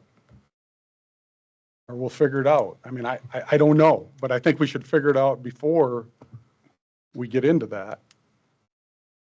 Well, that's not a big deal to make a turnaround. We looked at it down there. Who makes it? The township? Well, It's their property? the highway department has already offered to help the township Yeah. if they needed it. The landfill has equipment there to do it. The landfill, the road, you know, we can help them out a little bit. They destroyed a good part of that road to the south. You couldn't get down there anywhere. Madam Chair, I think also signage would be a key asset. When you put a no turnaround, at the point where it starts getting woodsy, you put, there's a minimum maintenance road, no turnaround access, no through access. And if someone goes down there, they got to back out if nothing at this time, because I don't anticipate a lot of traffic down there. It's to a Back out a half mile? It's not a half mile. It's, Truckers are really good at backing up. 0.51, That's you just two- said it was 0.5. That's to the spot. then that's what they won't, I don't imagine they'll do it a second time. Probably won't. Good point. I agree, Phil, that we need to figure some things out Well, because but today we're talking about, we're going to vote on whether we're going to Right. secure this or not. And my question is, to figure something out is, the township has made it clear the gate's coming down the 15th. So what is the plan if we don't secure this landfill, if we don't vote to secure it? What is the plan when they take that gate down and our landfill is not secure and does not meet the agreement that we made? Those are my concerns and figuring out, and then if we're going to figure anything out, figure out what we're going to do then, because everybody here wants to know what we're going to do when that gate comes down, including me. I have a lot of concerns about what we're going to do when that gate comes down, and they've made it very clear they're going to take it down. Madam Chair, Commissioner Varberg, you're right. Who incurs these expenses? Is this turnaround, this easement, does that require a survey, the trees? All of those things I would like to get answered before. I think before. Isn't that important to know that? Well, I don't think so. Madam And if Chair. we've looked at it, it's not a big deal to make that. Madam Chair, If we have to give an easement to the township for a little bit of a cul-de-sac, I don't have a problem with that. I'm offering you a big problem. Madam, What's going to happen when the gate, you're acting like this is a big deal. It's not a big deal to go down there and move some dirt around and make a turnaround. That's an easy thing. Easement, easy thing. Hard thing is what happens when the gate comes down and Madam Chair. and our landfill's not secure. Yes, Commissioner Nelson. this resolution is not accepting the quote at this time, is that Yeah, correct? yeah. Yeah, I did not have the quote. Because so we will have to finalize what we're asking for when we go out for quotes. That was an earlier quote that I don't think is relevant right now. I think we have to go out for quotes for this fencing job, correct? I mean, if we're not approving the quote today, what are we approving? I Yeah, mean, yes, we'll be approving the resolution, which we didn't do at the last time, but how is that any different than what we did last time? We're approving, this is putting it in resolution form that we are doing this, and we will ask for quotes on, and I think at that time, we find out who's liable for the tree cutting or in that area where in that last stretch where there's woods. And what I think Roy Smith brought up a good question, where do you want that fence to be at what distance from the center line? What width are we, I mean, because I don't necessarily think that we have to be 33 feet. Wherever it fits us, we can go onto our property anywhere outside that 33 feet. So I think there's some things to hammer out before we accept the quote. But, I mean, I thought we were past this right now. I mean, we made a motion. I think we continue with this resolution, but it does not state in here, does it, to go with that low quote? It does not. So I think we come back and we go out for quotes for this. This quote was from April The 13th. 13th, yeah, so, I mean, because it's got the 3 strands of barbed wire, and the number of I just cases. did not have this until very recently, Yeah. this copy. Yeah, well, I did not. Was this renewed April 13th, or was It's it a just, new it's a quote. new quote? Yep. Did you get numerous quotes? No, I didn't. Because there's other items in this resolution, as you referred to earlier, you wanted more of a package of costs that would be incurred. That'll go back to committee and figure that out, which would be your fencing and other costs that you have to incur. But until the board decides they're gonna go in that direction and do these things, you really don't know. Well, I think we need more than one quote, Oh, that, we can get more than one quote. That wouldn't take long to get. but I think we need to establish where this fence goes and what distance. I mean, I don't, where at the end, it could be 33 feet where it's going through the woods. We can do minimal tree clearing there wherever it's needed, but up on what's the best and what distance are the posts, and I think there's some specifics that need to be included in the quotes, but I would, And Commissioner Nelson, are you saying, that was my question. Do we do this work? If it's going to be a township road, is that our responsibility or is that? I think the township? fence is our responsibility. What about the trees? You said do some clearing. There's no tree clearing needed right now. I think- That last- Road maintenance will be done by the township. And there's plenty enough space. Steve and I have met out there, and there's plenty enough space for a nice turnaround, hammerhead type turnaround, or even cul-de-sac. And that can be done and will be done at the township. That's our road. Thank you. You're talking at the end of to the property line, the hammerhead? At the south end. I mean, if it's 33 feet, I mean, a hammerhead takes a lot more than 33 feet to turn around on a hammerhead. So I'm just saying we need to work those things Before out. that, Barry, you said if an easement was necessary from the county, you'd grant us easement for that turnaround at the very end. And we can work those issues out. Those issues are now coming up at the last minute, at the last hour. I don't want to kick the Started can this down the road process about anymore. a year ago, and now look where we stand. Okay, You're I think we need to, making a joke Yeah. point of order now. I think, I'm going to make a motion to approve resolution 04262E. And with that stipulation that we will finalize pricing through administrator can direct us up through that path. Yeah, and Point of order, we have a motion to approve the motion. I'll second that. Resolution. Motion. Madam Chair, also with that, I had indicated I do think we should get some pricing for signage at minimal as well. I think that'll come, yes. But I just want to make Yeah. note of that. I just have a couple comments. I've thought about this a lot, a whole bunch. And I'm sure everybody's interested in what I'm gonna say. I believe that things have changed and we have a responsibility to fix this problem. So I'm gonna support this resolution. I just want to make it clear before we vote where the funding for, where the money for the fencing will come from. Will it come from levy dollars? Will it come from tipping fees?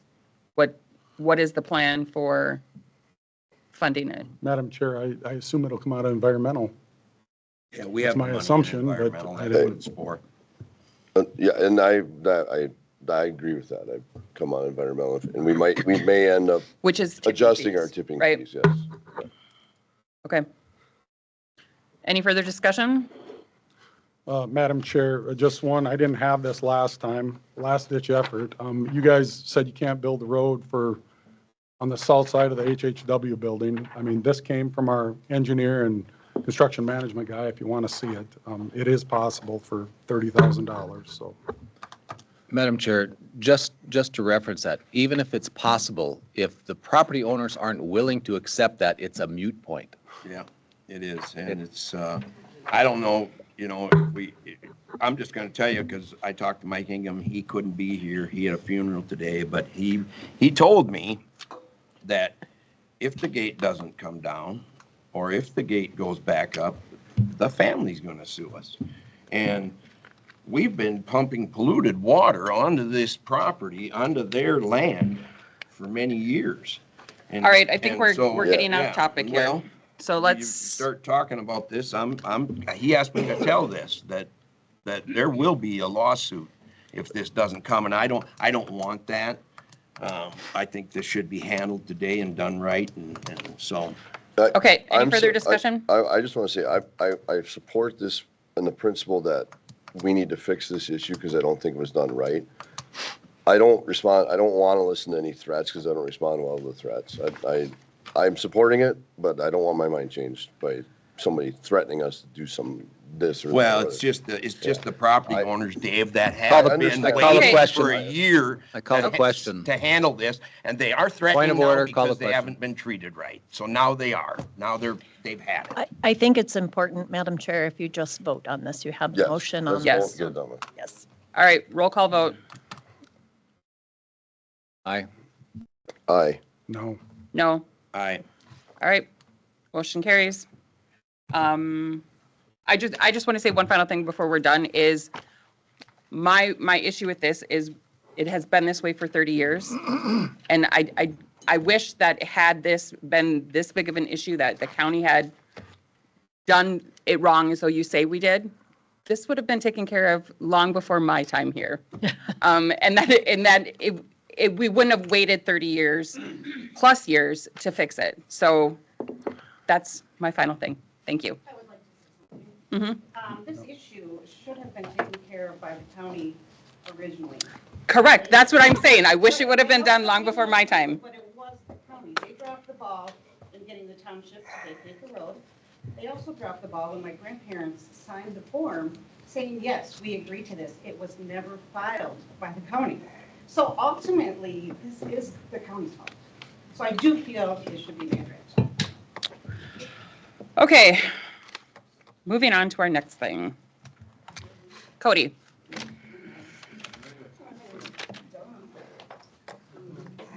You guys aren't gonna stick around? Hey, thanks to the highway, zoning, and auditor's office. You guys are in good hands because of that. Thank you. Thanks, Charlie. Thanks, Charlie.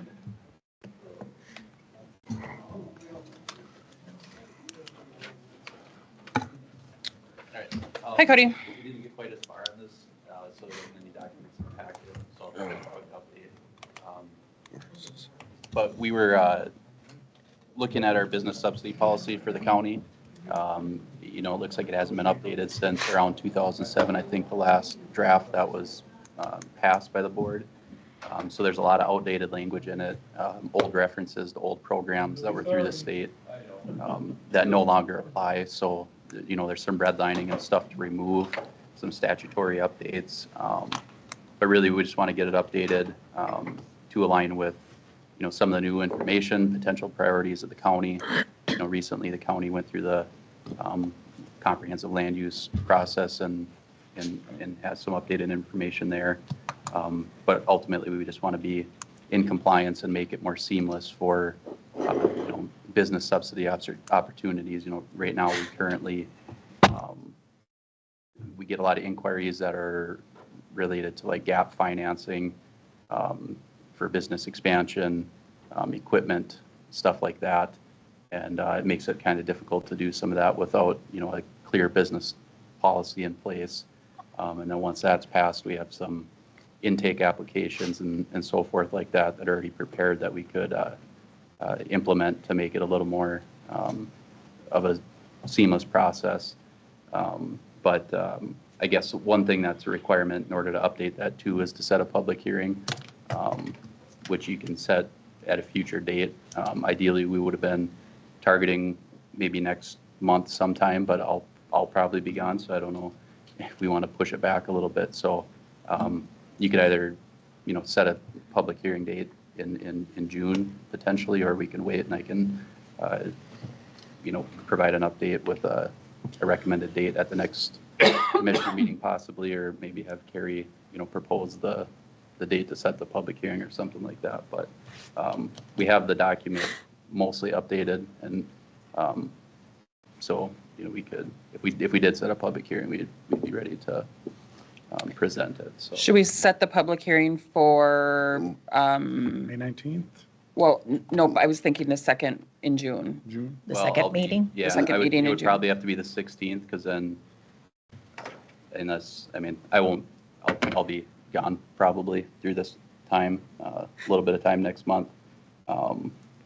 Madam Next Chair, EDA go ahead. meeting's on the 21st too, so that'll give kind of one more, EDA committee meeting So- to update it too. So if we set a public hearing potentially on the 16th. then you 16th have of your June. two weeks of posting in there as well. So yeah, again, you can either set it now or we can, bring a date forth at one of the next meetings too. Madam Chair, I was just going to say, without any information in the packet, I don't think there's anything that's going to be real controversial for us to, we're just updating it to include it more. So I don't think as far as this board personally, but I think you have to gauge if there is anything significant change. We would hear about it, then it might be, but I don't see anything, but I'm not familiar with it, the document, so. So do you think we should set a public hearing now, or? I'm fine with setting it, but I would, those that know what changes are being, Yeah. will know if there's going to be any concerns that we should see. If there's no concerns, I don't have a problem. And you won't be here the 19th, correct? Correct. Yeah, I'll probably. But you can work on the concern, sorry, Phil, and then Carrie can present it, that's fine. I can. Yeah. I'm just saying if you see if it's just a housekeeping thing, put it Yeah. anytime you want, but if it's Yeah. something, then I'd like you here. If I it's don't think something- it was significant I change. agree with Commissioner Nelson. Just work with Carrie, get it on the Yeah. calendar for when you're going to be here to, if we have questions. Or not. Or not. Or not, yeah. And if you want it, I mean. No, if you June want it- 16th. We want you here. A lot of it's, like I said, statutory stuff that's outdated. Yeah. So a lot of it's just language change. In terms of a subsidy policy, it's pretty straightforward. It's guided by statute. So unless there was certain restrictions or something that you wanted to limit even further, decided maybe a threshold or something like that. Even some of that has limits as well. So yeah, it's no big surprises, obviously. Like I said, it's mostly an update just to get it in compliance with current regulations, so. So my suggestion is let's set the public hearing for June 16th. Carrie can bring it forward at the May. May 19th meeting, so that we can preview it before the public hearing. If anything changes that we don't feel like we should have the public hearing, or we need additional changes, we can change it at that time. Why don't we just let them work it out and put it on the agenda? That's what I just Yeah, said. just let them do it. Okay, we'll just let you guys figure it out. I guess we'll figure it out. And put it on the agenda as soon as need. I mean, yeah, and then. you So guys- not set the public hearing until May. Well, do we need a motion to set it, the hearing? Yes. I'll make a motion to set the public hearing for May 19th, No, June June 16th. 16th, or June 16th. Sorry, I screwed up. 9 AM. Second? I second. Oh. Either one.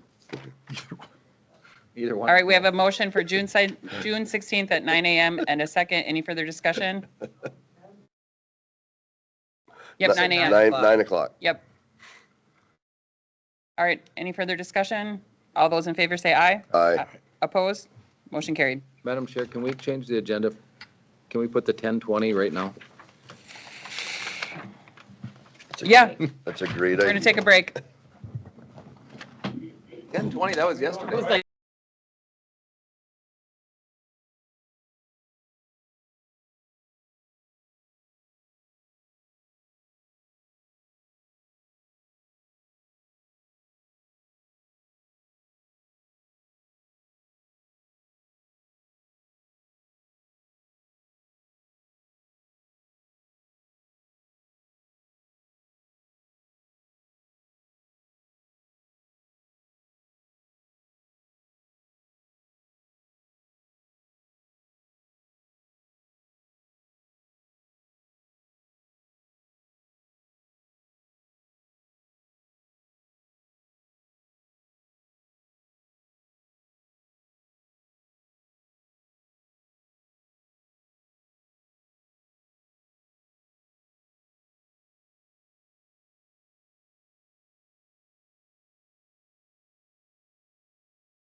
Order, That's awesome.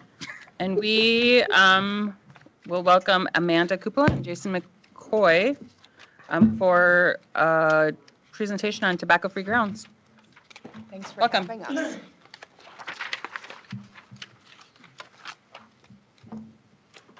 Well, I'm Amanda. I'm the supervisor here at Becker County Public Health. We've met, and I brought Jason McCoy here. I'll let you introduce yourself. Can I get the next slide? Yes. Oh, there you are. There I am. Hi, I'm Jason McCoy. I've been here once or twice in the past.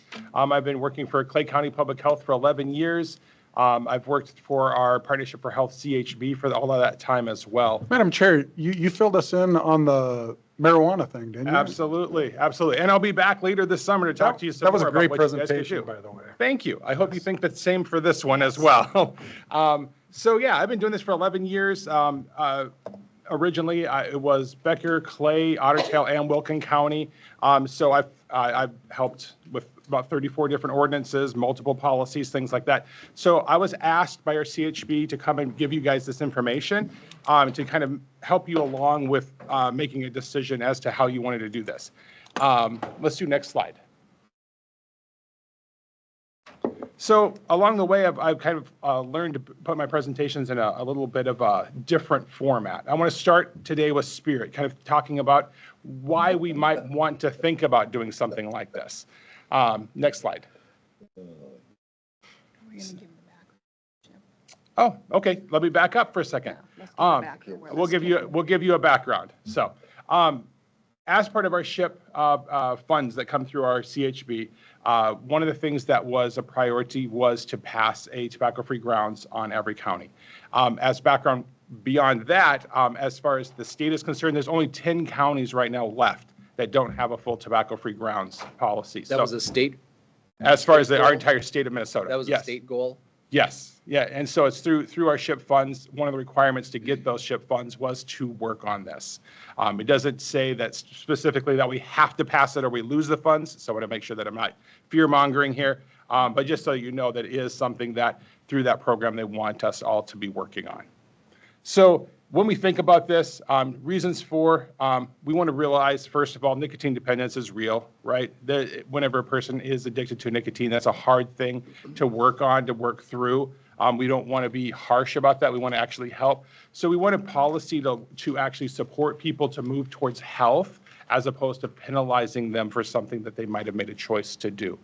We want to make sure that there's support available for those who are looking for help to quit. One of the most fun things I've had in Clay County when we passed ours was the number of people who told me how hard it was. They wanted to quit, but they just hadn't made it there, right? Smoking was what they would do, go outside and do, right? They would get together at the smoker's pit or whatever, and that was their form of conversation. And they had wanted to quit, and whenever we were able to go tobacco-free grounds and they realized that they would actually have to walk off of county grounds if they were going to smoke again, it helped them actually be able to quit and to maintain that, right? Because a lot of times you'll quit and you'll still have cravings that might bring it back on, right? Madam Chair, Jason, are we spending money on prevention?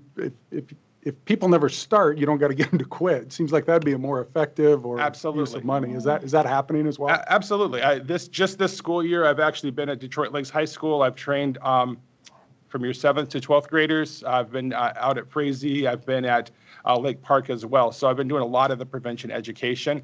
And going forward, my position is morphing into a way where I can actually provide more of that partnership to our schools, to our colleges as well. So yeah, absolutely. We're trying to spend as much, because we realize So it's all of the above, basically. Yes. Yeah. Okay. Yes. So, okay. So let's go to the next slide. So what this means for you, for your workforce, ultimately, to kind of sum it all up, is a healthy workforce can show up for work.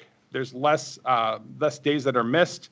There is less dollars spent on healthcare. We have a healthier workforce that can actually do the job that we hire them to do and do it more effectively. So that's really the financial reasons behind it.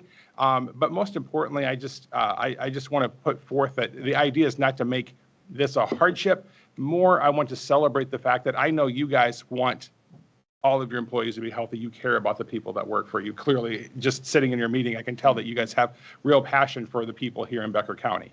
Next slide. So specifically, I don't know if anyone would have brought this up, but I wanted to address it anyway because we are sitting right next to the White Earth Reservation, that this does not cover sacred tobacco, right? So we will not be impinging on anybody's rights, anybody's religious beliefs.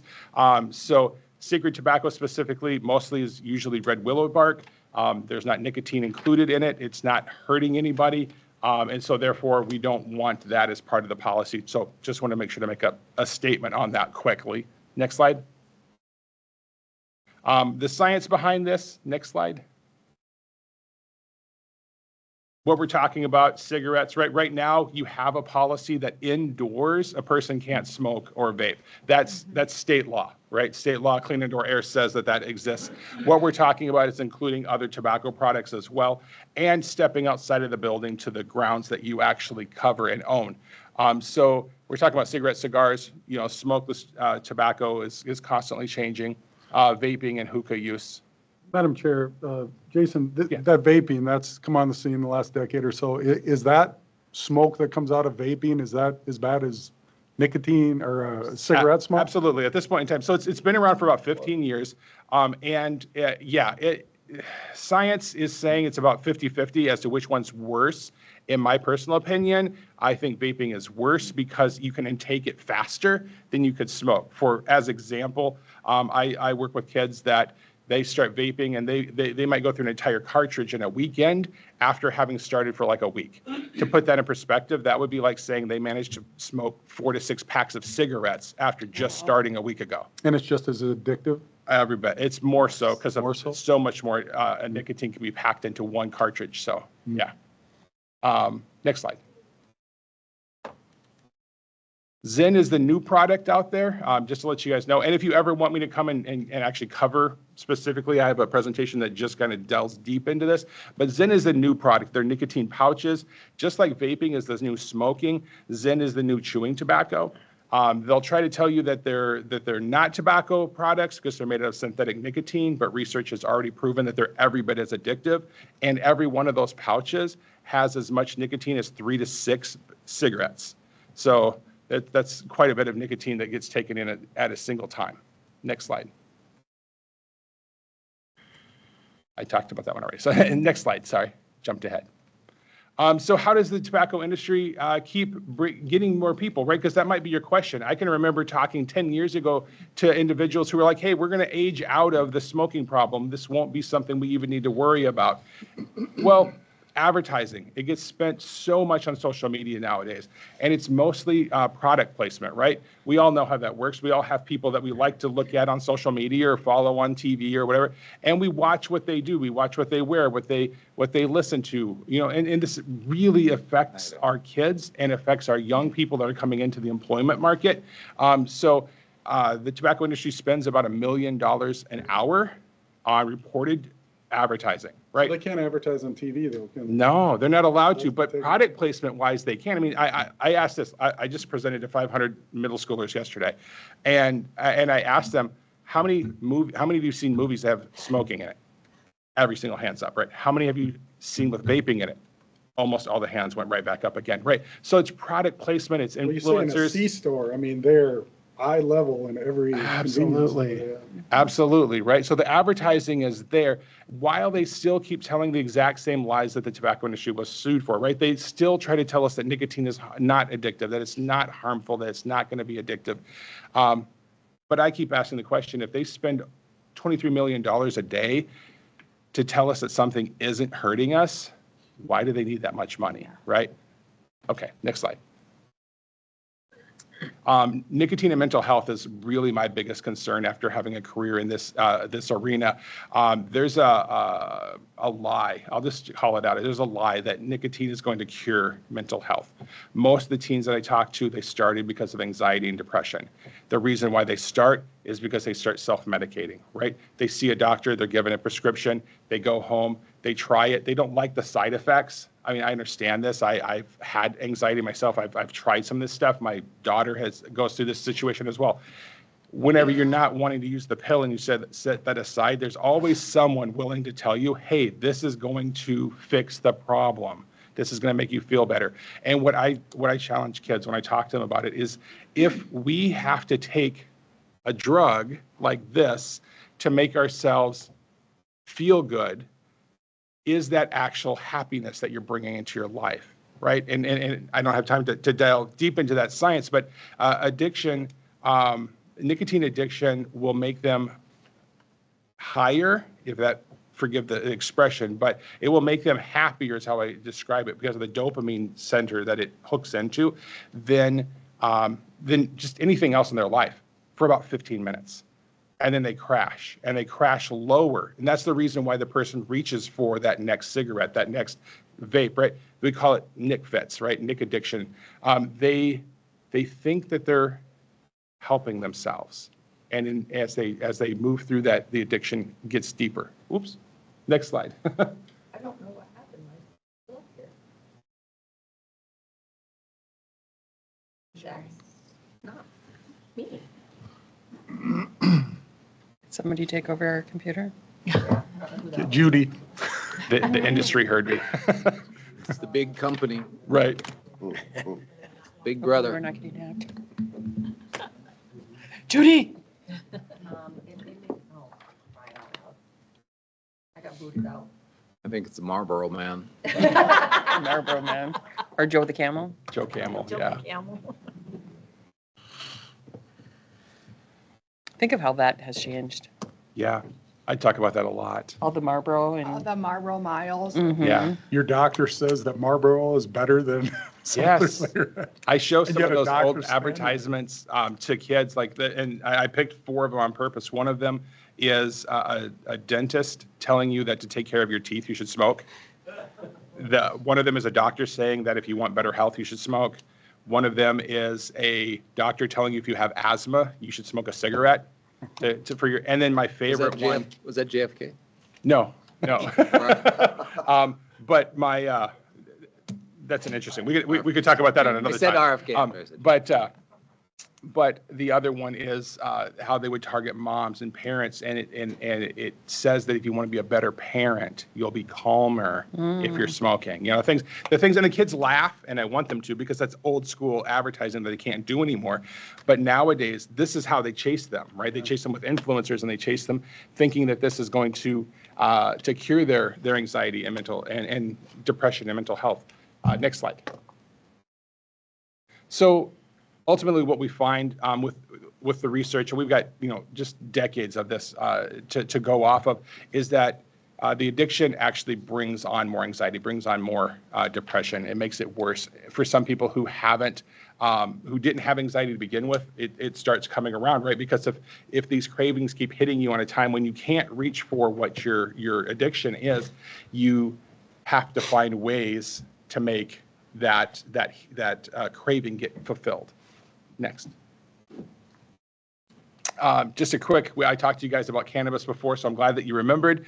Just a quick update on that. The law hasn't changed really as far as what it means here on county grounds. Excuse me. You still can't smoke cannabis or use cannabis while you're just like clean indoor air.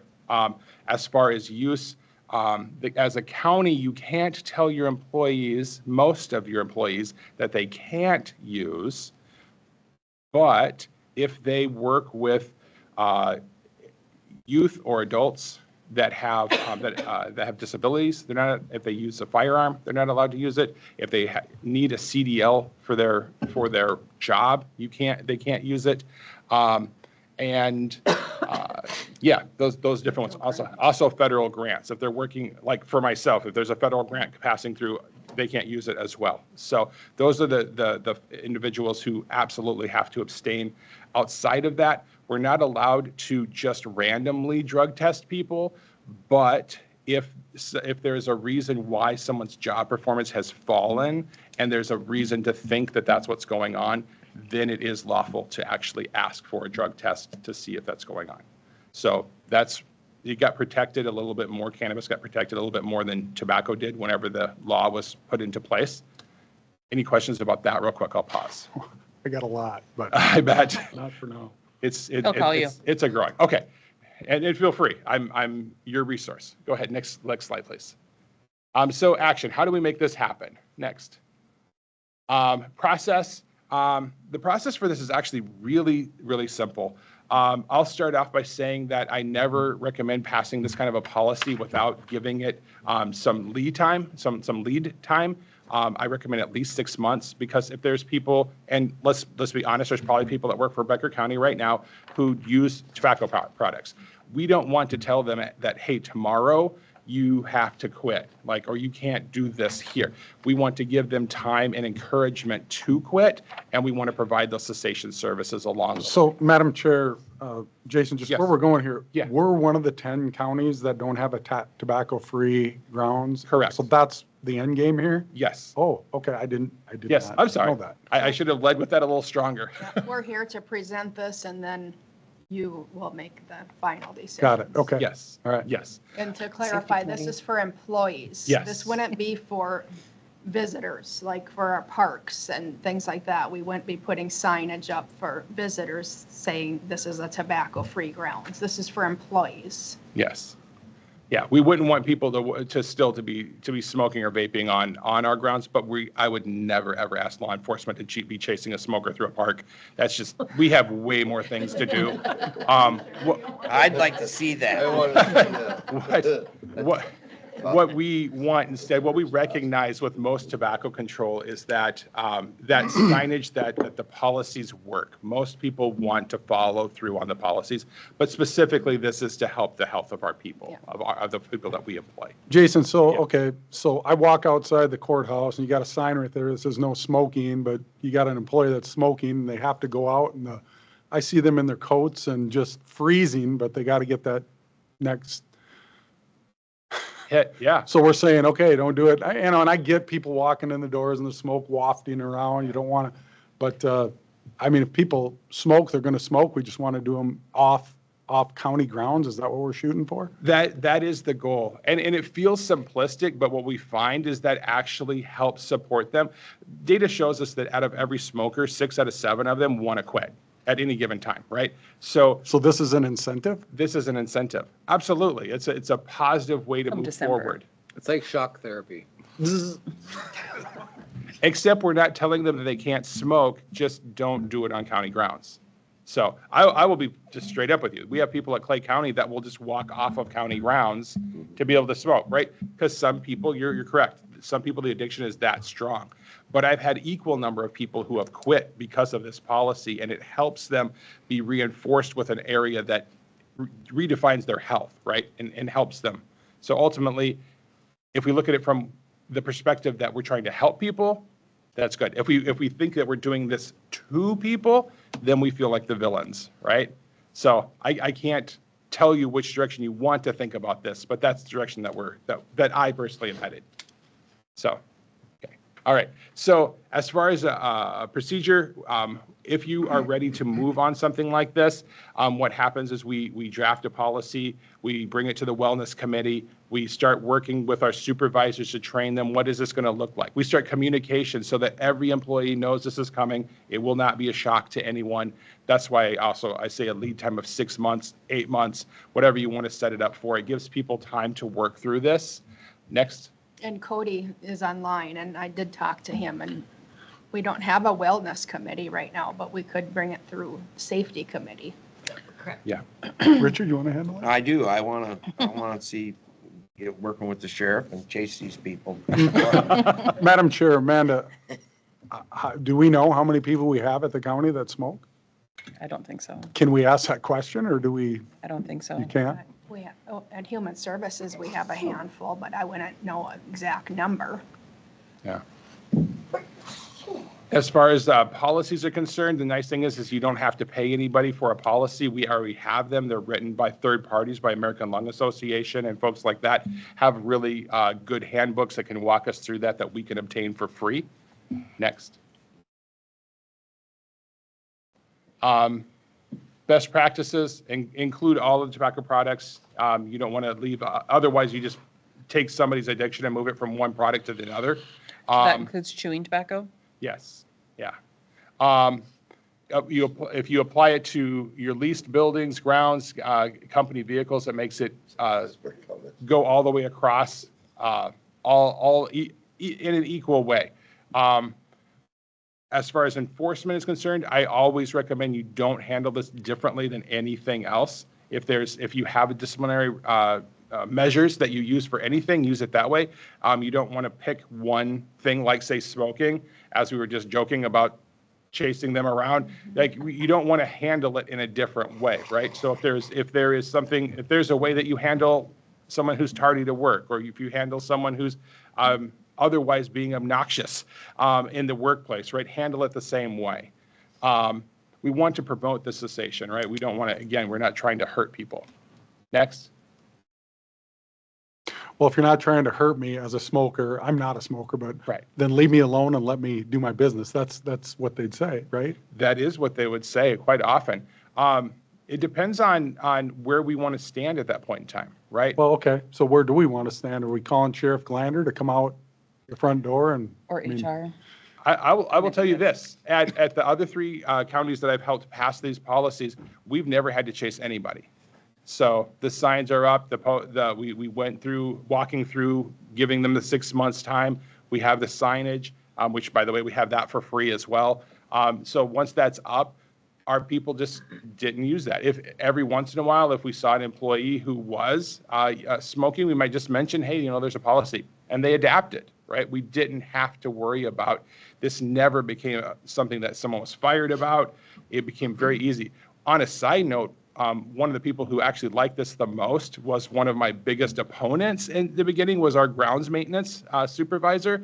And he was worried that this was going to cause problems, that people are going to react negatively, and so trash was going to end up all over the place.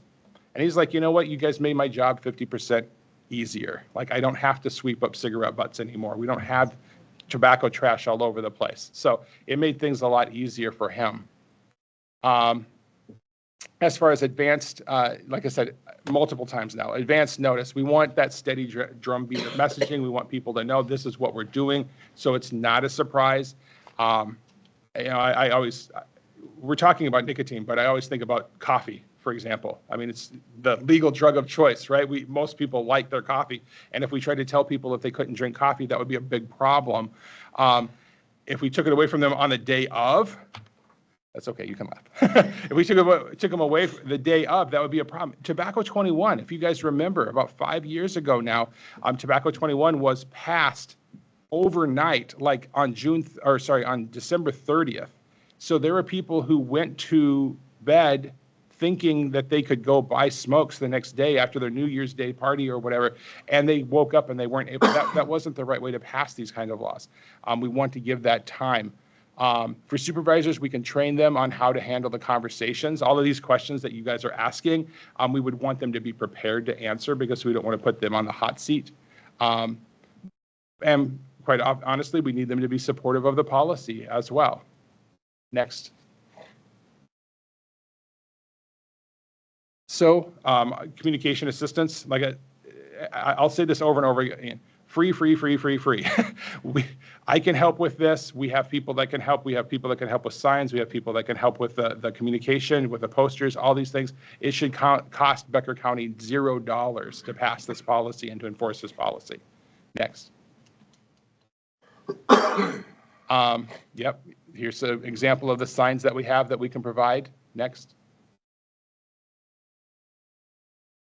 There are bad actors, right? There will be some folks that will try to push the envelope and see what can happen, and all it needs is a reminder. Again, we don't want to make this something that is an HR issue. We don't want to make this a law enforcement issue. This is a policy for the good of the people, and if we get behind it together, that's where change actually happens. If we don't believe in it, then our employees won't believe in it. But if we believe that we actually want our employees to be as healthy as possible, and we approach it from that perspective, that is how it's received. Next.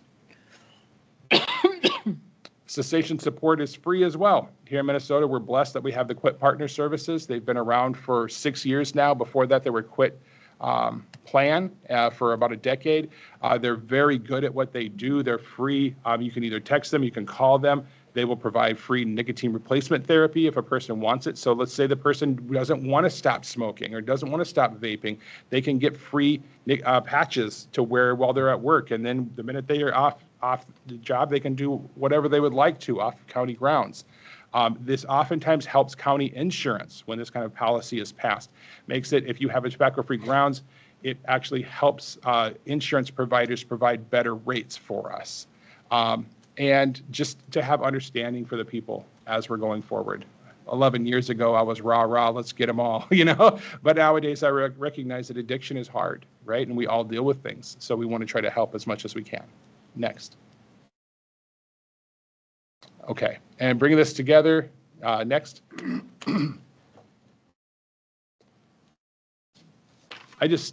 Whenever I thought about this, I thought about the chance that, I thought about all these jokes, I thought about all the pushback we can get, all this concept of like, oh, we're doing something to others. Every single time we pass an ordinance, pass a policy, we're doing something to someone, but we're usually and hopefully always doing these in a way that we want to help people, that we want to actually provide the healthiest Becker County that we can. I believe that you guys want that. Even if you say no to this, I believe that you want that. This policy aligns with a commitment to helping our employees be as healthy as they possibly can. We support them. We create a consistent, healthy work environment. And it reflects the values that you guys have right there on your seal behind, right? We want the most beautiful and healthy Becker County that we can have. Next.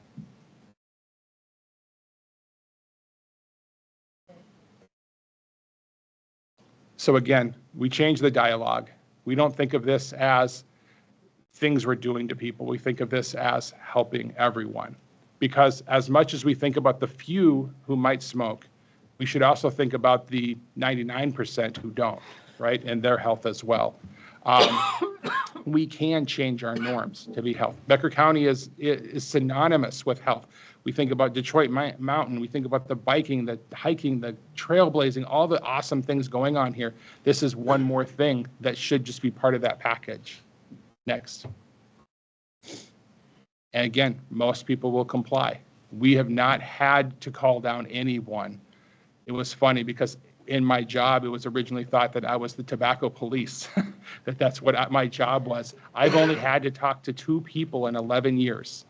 And that conversation was just like, hey, remember we got a policy? And they're like, oh, yeah, sorry. And they took it off county grounds. It was that easy. So it wasn't something that became a big problem or a hardship. Next. So I kind of went through this already, but just as a reminder, I mean, we can, as Partnership for Health, we can do all of the things for you. All we need is your leadership to move forward. We can provide anything from the technical advice to signage to navigation as to how this works and how to make this move forward for you. Next. Questions that you guys might have for me? I asked all mine. That's fair. I appreciate that. Jason, I know a question would be, how about employees that would go to their car and smoke? Is that considered their own property? The way that it's been handled is, so yes, I mean, obviously that's our car, but the way that we handle is if you're going to roll your windows all the way up and leave them rolled all the way up, okay, then that is your ground. Otherwise, you are still on county ground. You're still affecting everybody else around you as well. So if they park in a leased parking lot, Yep. is that considered county grounds? Yes, because the county is leasing that at this time. Okay, these are questions that Yes, are going to come absolutely. forward from Absolutely. employees that Yeah. I have to ask. I feel like we're doing a podcast now. Giving you How about if you're out hunting on the tax forfeit land? Does Becker County own that land? That would be an employee. That would be this is employees. Employees during work. Yeah. So if they're hunting during work, are they? Is that okay? Well, you didn't specify it was work hours only. So, yeah. Yeah, this doesn't affect the person. When I said that if they're off of county grounds and they're on their own time, that's completely their life. During They're work off of hours. county, if they're on county grounds on Their own time. their own time. On their own time, then that would depend on how you phrased your policy, for sure. Are they- So for example, if I showed up let's just make this real. If I showed up at Clay County and I was smoking and I was out in the parking lot, but I was smoking, I would still be in our tobacco-free grounds area. So if I wanted to smoke, I would have to step off of county grounds to smoke and to be compliant with the policy. On a day off or on a? Even on a day off, absolutely. Yeah. But you're saying that we would not, like, if community members can go smoke out in the grass out there? Yes. But not employees? Yes. So then what's the point of making it tobacco-free if you're gonna let other people do it? Well, you would have the signage, so hopefully. Setting a good people would example, Follow Dave. that, I mean, yeah. Yeah, but if you're gonna set a good example, then make the whole, I mean, like the schools are tobacco-free. Yeah. And I agree, you can do that as well. So, and that's why I would say, like, because to go back to Commissioner Nelson's question, first of all, why am I on county grounds? If you're talking about my workplace, why am I there off my hours, on my time? If we're talking about parks, then I would say, yes, it's great to keep them tobacco-free. It's good for the kids. I didn't even delve into that. But when we talk about tobacco-free parks, it definitely becomes a really important thing because the number one most littered item is cigarette butts, right? Our kids tell me this all the time. Like, you would not believe. I'd urge you, go look at their swing sets. Go look at the all the playgrounds and see how many cigarette butts and how many tins of Copenhagen or whatever you see just discarded around there. It's definitely being infecting the environment. And what we know, if we want to take care of our environment, is that the chemicals in a lot of these products, they have half-lives of up to a century. So we're definitely polluting the ground with that. But I'm getting off topic, so. Madam Chair, how do we move forward with this? I think if this is something we're interested in, we would probably, like Amanda said, bring it to our safety committee. I don't think we vote on anything today. No. Yeah. I think we can start gauging the interest of, see if that, well, I guess first we can say, is this something that we as a board want to do? Barry? Commissioner Nelson? Well, there's a lot of specifics that I would have to have answers to before I could, I'm not going to blindly say, yes, I support this completely. I support this building smoke-free, and I support that there shouldn't be anyone smoking outside the doors. But when you start expanding it to the fair or parks or public beaches that I'm gray, and I would need to learn more information before I could support anything. I guess I'd like to learn more too, but 77 other counties have done it. You've got third-party stuff. It's not going to be a cost.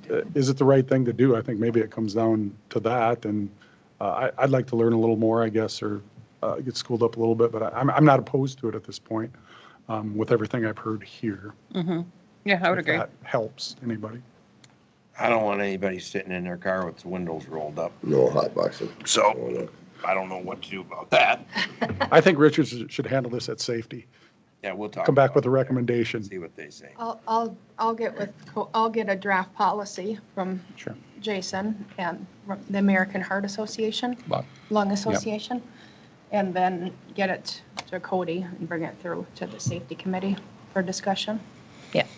And to be clear, you can make this your policy. Yeah, we can. If you want to leave the beaches off, if you want to leave the parks off, you could. You could make it just around county buildings. You can include vehicles, you cannot include vehicles. So I've been speaking to the highest form of the policy, but as you guys know with ordinances, everything is very functional depending on how you want it to look. Okay. Thank you. Thank you. Thanks Thank for you coming for your down. time. Thank Yeah, you. thank you. Thank you. Okay, Back to me. back to you. Thank you, Madam Chair. I wanted to acknowledge I believe all of the board members had received a message from the sheriff with regards to the week of April 12th through the 18th was National Public Safety Communicators Week. So I just wanted to read out loud what was written, and I thought it was well written. We would like to, this is from the sheriff, we would like to thank our communications officers who have dedicated their lives to serving the residents of Becker County while answering all emergency and non-emergency calls. You dispatch and monitor all law enforcement, fire departments, ambulance, and first responder services within the county most of the time simultaneously. You are truly the lifelink for many. Thank you for all your diligence and commitment to public safety. So I just wanted to acknowledge Yes. that. Thank you for that. Yes. Just a few updates. I've had some preliminary communications with a few of the unions where, again, I'm very much trying to stress we would like to get started with our union contract negotiations sooner than later, hoping to have information as we go through budgeting cycles.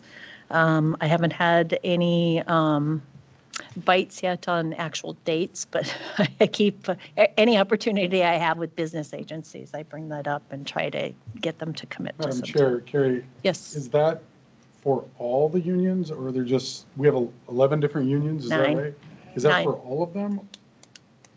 Yes, all of our contracts expire this year. Yep. Does that answer your question? Yes. Okay. I've been in communication with Kelsey from the city. The question, or if you recall, and I did mention this to the sheriff as well, the lease on the sheriff's equipment, I believe it's July that the lease runs. We did sign a 1-year lease, so I had inquired, and I think that's something that we can work on going month to month, since we don't really know with the M-State and timelines on that. And I've also been in communication with them, and I'll go back. I think I had shared with the board earlier that the initial pricing on that was pretty high, probably more than, well, not probably, it was more than what we are currently paying. So I will continue to have those conversations. And I have not heard yet from them that they have started the appraisal process, but that's really, as my understanding, I know you had went to the meeting that they had when I was out on leave, that they were looking at doing an appraisal. Peggy and I went to the meeting, and they said nothing happens until they get that appraisal. That's what they said. And that's what I understood We as said well. when, and. I don't think we've received kind of a time, I have not received a timeline. And I don't know what difference it makes for renting, but. Yeah, I don't know either. I've had a few meetings with our probation officer, our probation unit here locally, and still continuing on, evaluating the community corrections model that you are all familiar with, and whether or not that would be something that we would want to move forward. So that is in progress. Yesterday, the Veteran Service Officer and myself met with the county coordinator from Norman County. They had reached out. They have a half-time, well, no, that's not true, a full-time veteran service officer, but that individual does many other duties other than just serving vets. And that individual is retiring, so they were looking at potentially reaching out to counties to engage interest to see whether or not there would be any interest in contracting our services, and they would pay on a contract. So it's something that we're exploring and to see if it would make sense.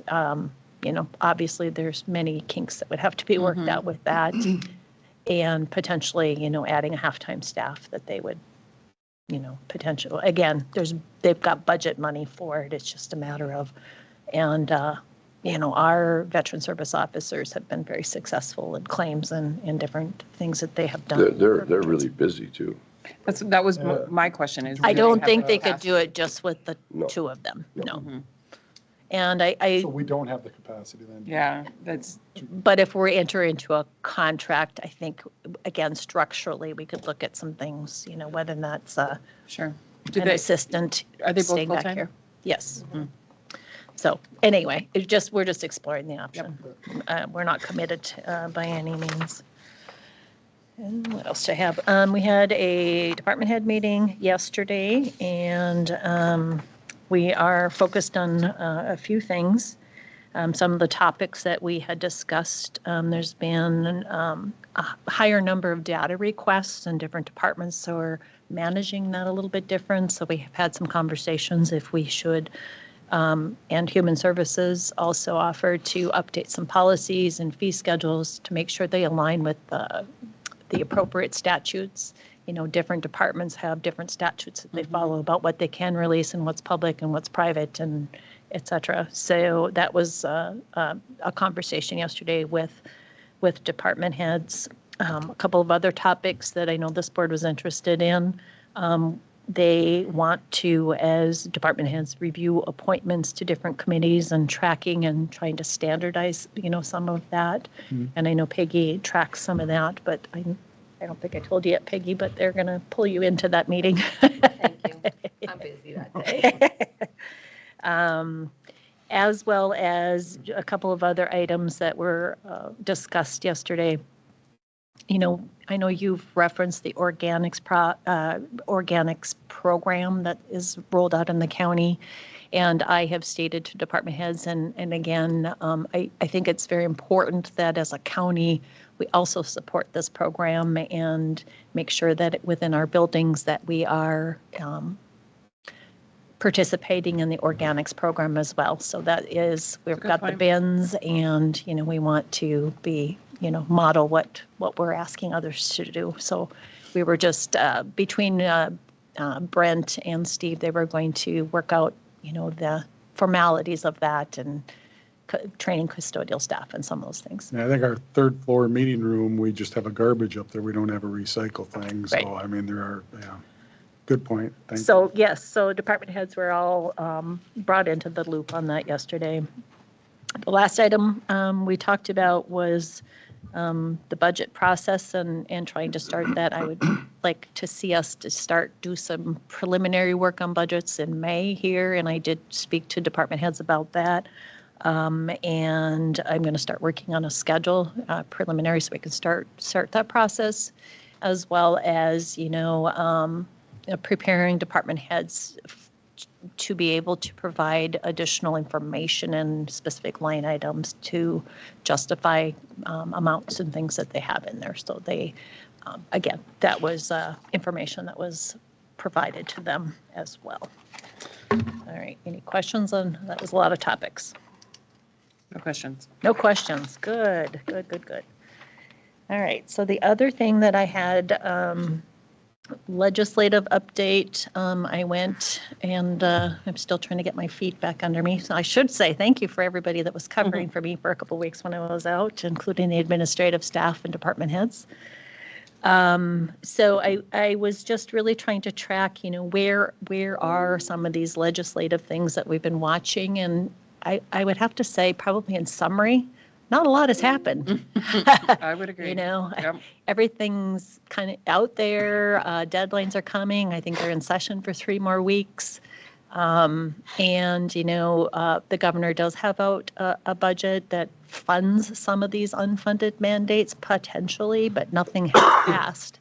And especially in the House with, I believe it's 67 to 67, it doesn't seem like much of anything is moving forward. So, I guess we'll see what happens and try to what that prepare. means for bonding, I think especially. Well, and I did have a little bit of information on bonding. Again, if you watch some of the news, it talks about them wanting to do this bonding. But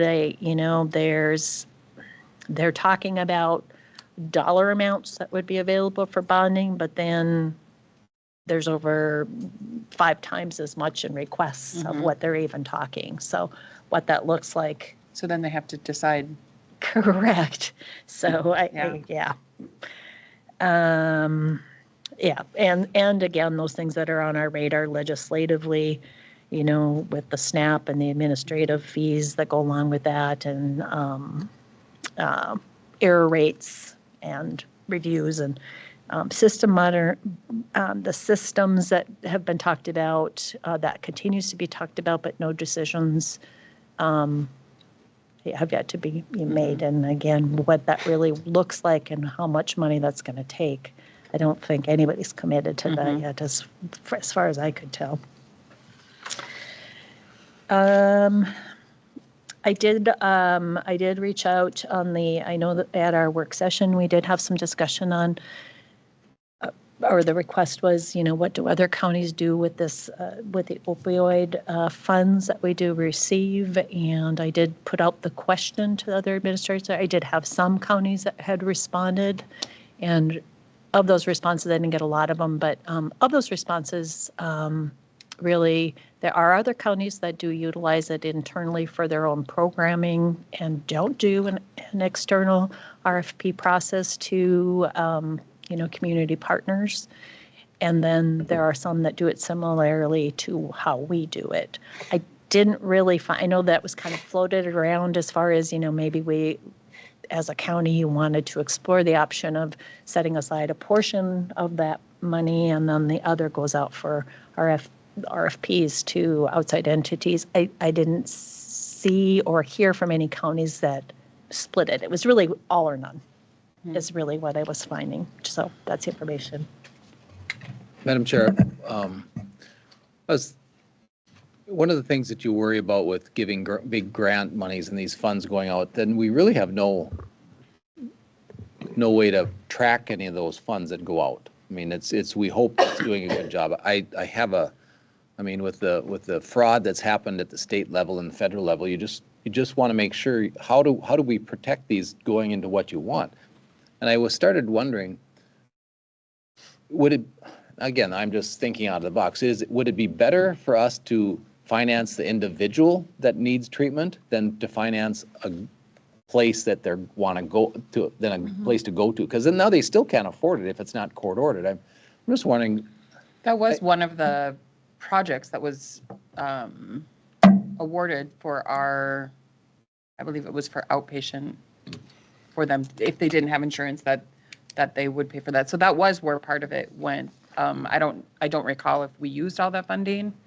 But I'd almost rather have, and not necessarily court ordered, but if it's voluntary, I mean, that's where I think would be the best. And I just worry about big nonprofits or they're getting paid well, those that work there. I think I shared the article that stated it was $150,000 salary for, it's like, that's just a little bit different Madam Chair, than I what we mean, were talking about. I'm not defending them, but that's a cheap amount if we're getting the results. I would like to be very results oriented. That's just one person though. Well, but they're dealing with 75 people in our county that, are they making a difference? That's the result I want to see, I guess. Yeah, and it is very subjective. There is a county that has said they don't want any to go out for that reason, because they don't want to be held liable for fraud. I did hear from one county similar that had said that, yes. So, I mean, it is a real issue. But I don't know. I don't know what to think. Do we have a check and balance now? Like we give a grant to so-and-so organization? Yes. Do they have to? Yep, they have to report back so. to the opioid advisory committee. Do they audit them though? Are they audited by any other outside agency or state agency? A nonprofit? I can't say for sure. Madam Chair, audited for what? For results? No, or what they used the money for. To show where the money went. They have to report back what they did. Here, Denise. Here's Denise. Maybe she can answer that. Madam Chair, if I could just provide some input as far as what's required once we establish a contract and that's approved through the opioid funds. Once that is approved, anything that's in their proposal for funding gets approved, and they're set up with line items exactly where they stated they'd spend the money, whether it's treatment, prevention, or other. And then they are required to spend those amounts and then provide us proof of some kind of whether it's salaries, equipment. They provide invoices to us and we reimburse them. Okay. In addition to the requirements to come to the advisory council and report on quarterly progress and what has been done and how many individuals they've served and things like that. Madam Chair, if we're authorizing purchase of equipment through grant funds, who owns that equipment after they don't receive grant anymore? They do, the nonprofit, if it's equipment such as a van. I believe we've purchased a van. Is that correct? Am I thinking the right one? Yeah. Yes. So that would be the organization's van.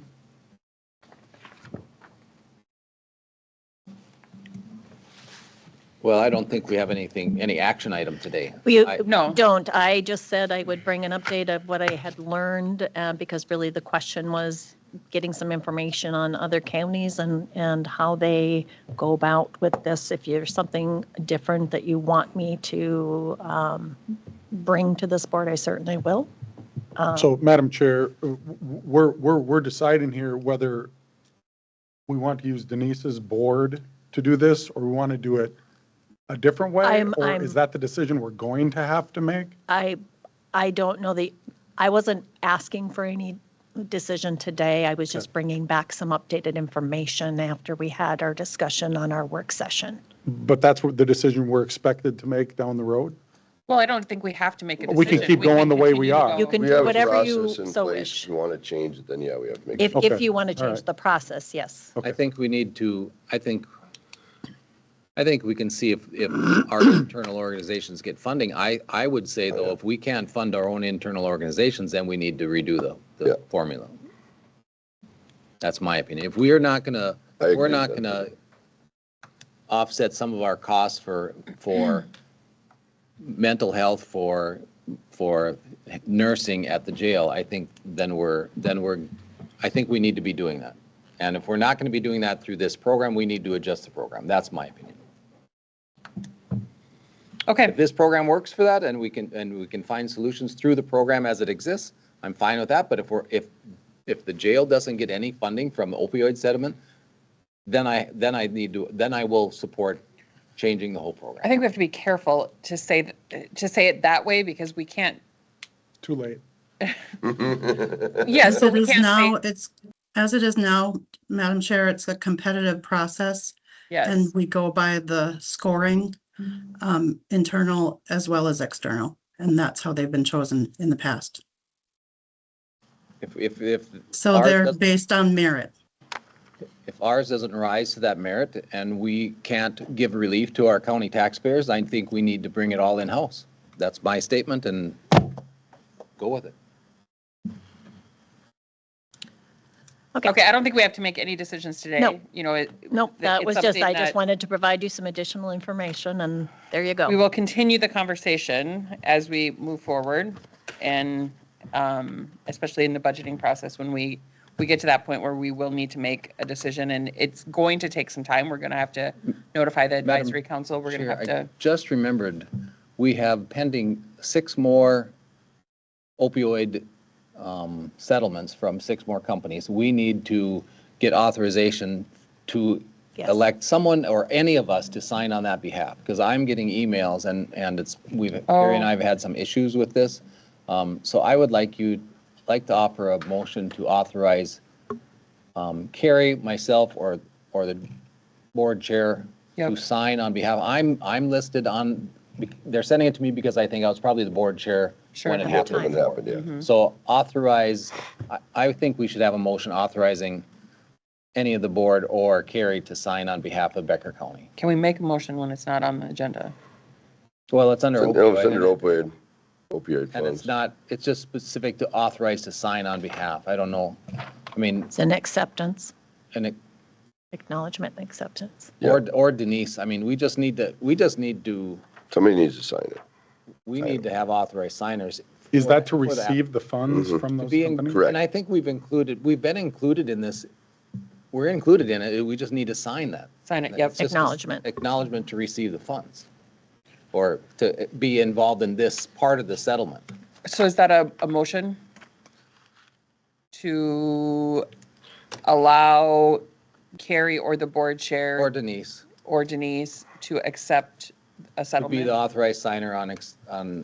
Or like for example, though, if it comes to Barry, because he used to be the board chair, I got some of that stuff that came to me last, because I was the board chair.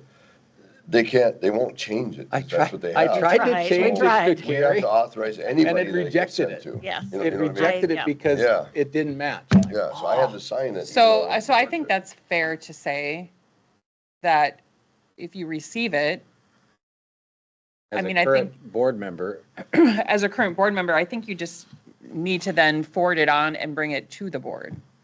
Or is it time sensitive that you can't? it's time sensitive. I tried signing it and putting Carrie's name and email. That's probably what threw it off. And it kicked it out. It said it's not.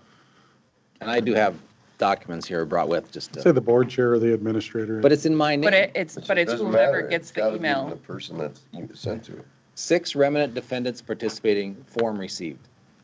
This is what I thought I had it done, and then it kicked out because it's a national So- opioid settlement, and we're involved in that. We've accepted to be part of it. We Yep. just need to sign that, yes, we are. So I think the motion could be for the board member that receives it to accept it and bring it to the next board meeting.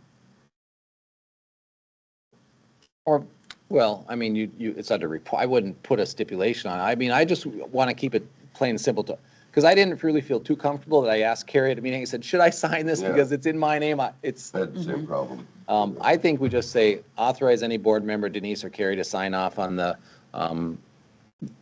6 remnant defendants opioid form received seal. I mean, and any future ones received In order to meet the timelines. Yeah. in order to meet the timelines.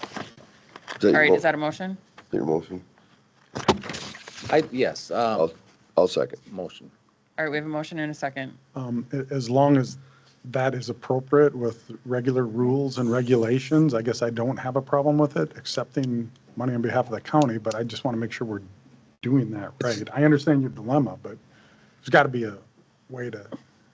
If you want to go for, the other option is, I know I got your rejection. If I can get it changed over to a point person, which I think should probably be me. Administrator, If I can get everything switched over to me, I will certainly do that in Let's in amend. place of, No, that she's included. We just want to Included, make yeah, sure yeah. that, If you you just want to include can get it everybody. changed over to you, perfect. And I'll let you know that. and I tried to do that with. I this. think Yeah. I remember with when you Yeah. were board chair, it took me some time to get it switched. Yep.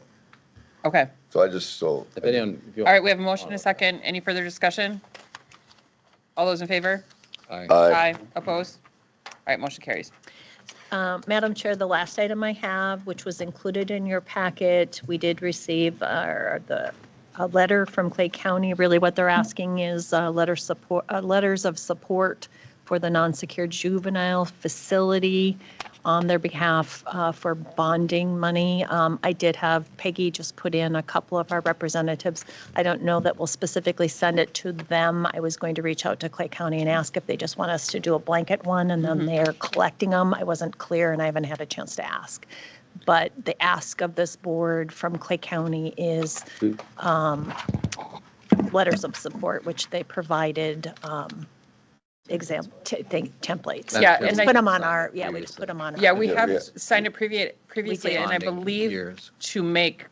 just to be clear, this is for their non-secure because they have received funding to make their non-secure a PRTF. Some But funding. in order for them to be able to make their non-secure a PRTF, they need to have a non-secure facility, so. Correct. Motion to approve support for the non-secure juvenile in Clay County. Second. Letter of support. All right, we have a motion and a second. Any further discussion? Authorize the board chair or Carrie to sign on our behalf. So amended, or, Okay, any further discussion? All in favor? Aye. Opposed? Motion carries. And I believe that's all I have. All right. Didn't we want to touch base on that 245th Avenue? Oh, No. No. Okay, Jim.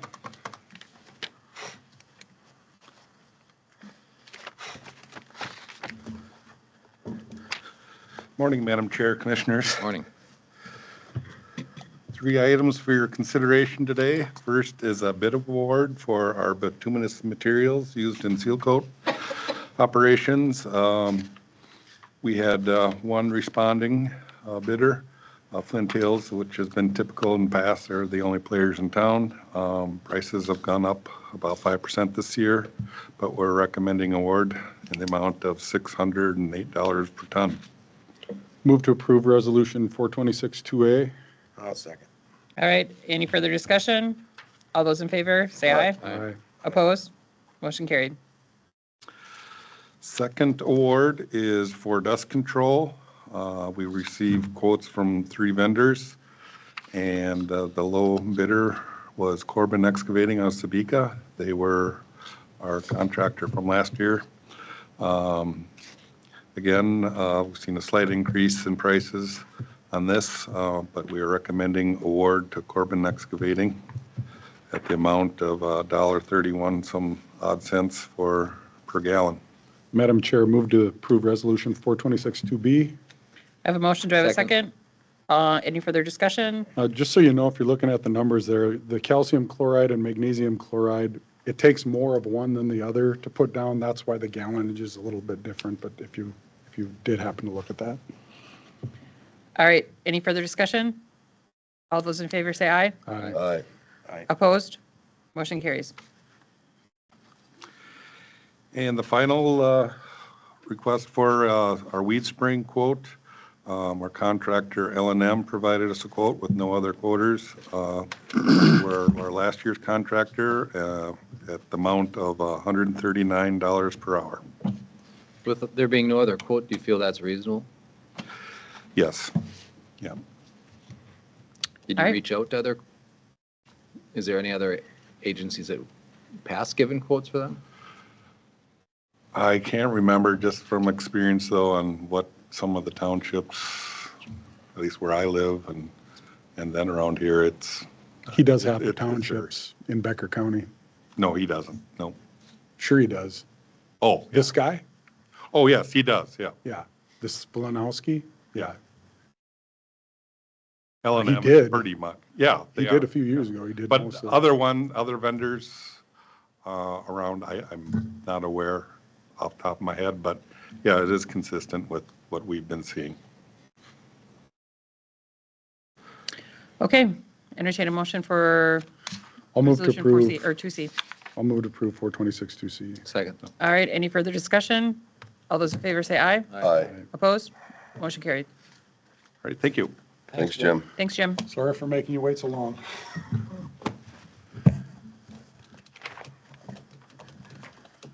We're only a half hour behind. Speaking of waiting a long time. I'm last. Good morning. Good morning. Morning. Madam Chair, members of the board, I have one item, which is a purchase request for squad car equipment, which includes the installation. The total cost is $126,405.70. Motion approved. All right. We have a motion to approve. Do we have a second? I'll second. Any further discussion?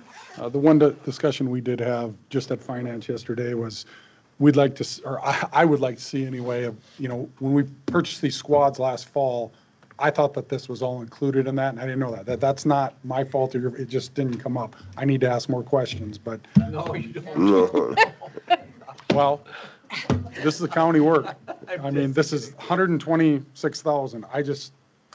I know, I try to ask them outside of this meeting, but.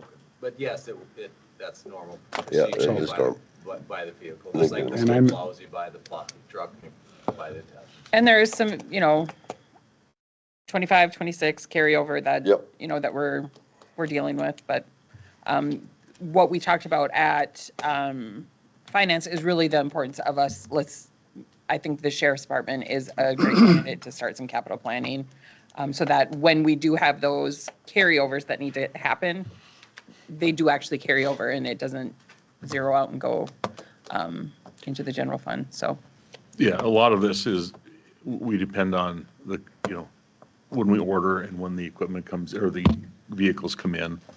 And that Out of has our not control. been, yeah, it's out of our control and it's not been the best. Well, I don't disagree with you, Erica, but we're as long as we understand that that's going to happen in the sheriff's department, Well, I think from an audit perspective, is that, Mary? budget. Audit and budgeting, Okay. it would be good for us to, That makes sense. And So- understand that it's going to happen right up to the point of raising the levy more than we didn't expect. I mean, that's the hard question at the end of the day, the budget, with budgeting, I think anyway. that we want to make sure that we're not over levying. Get some handle, or I do anyway. I know that I'm the youngest person here, but, Well, you're not the youngest. or the best looking. Question. All right. Not that either. Any further discussion? We have the motion and a second. Any further discussion? All those in favor say aye. Aye. Opposed? Motion carries. Thank you. Thank you. Thanks, Todd. Oh, yes, we're adjourned. I always forget that. Oh, hey.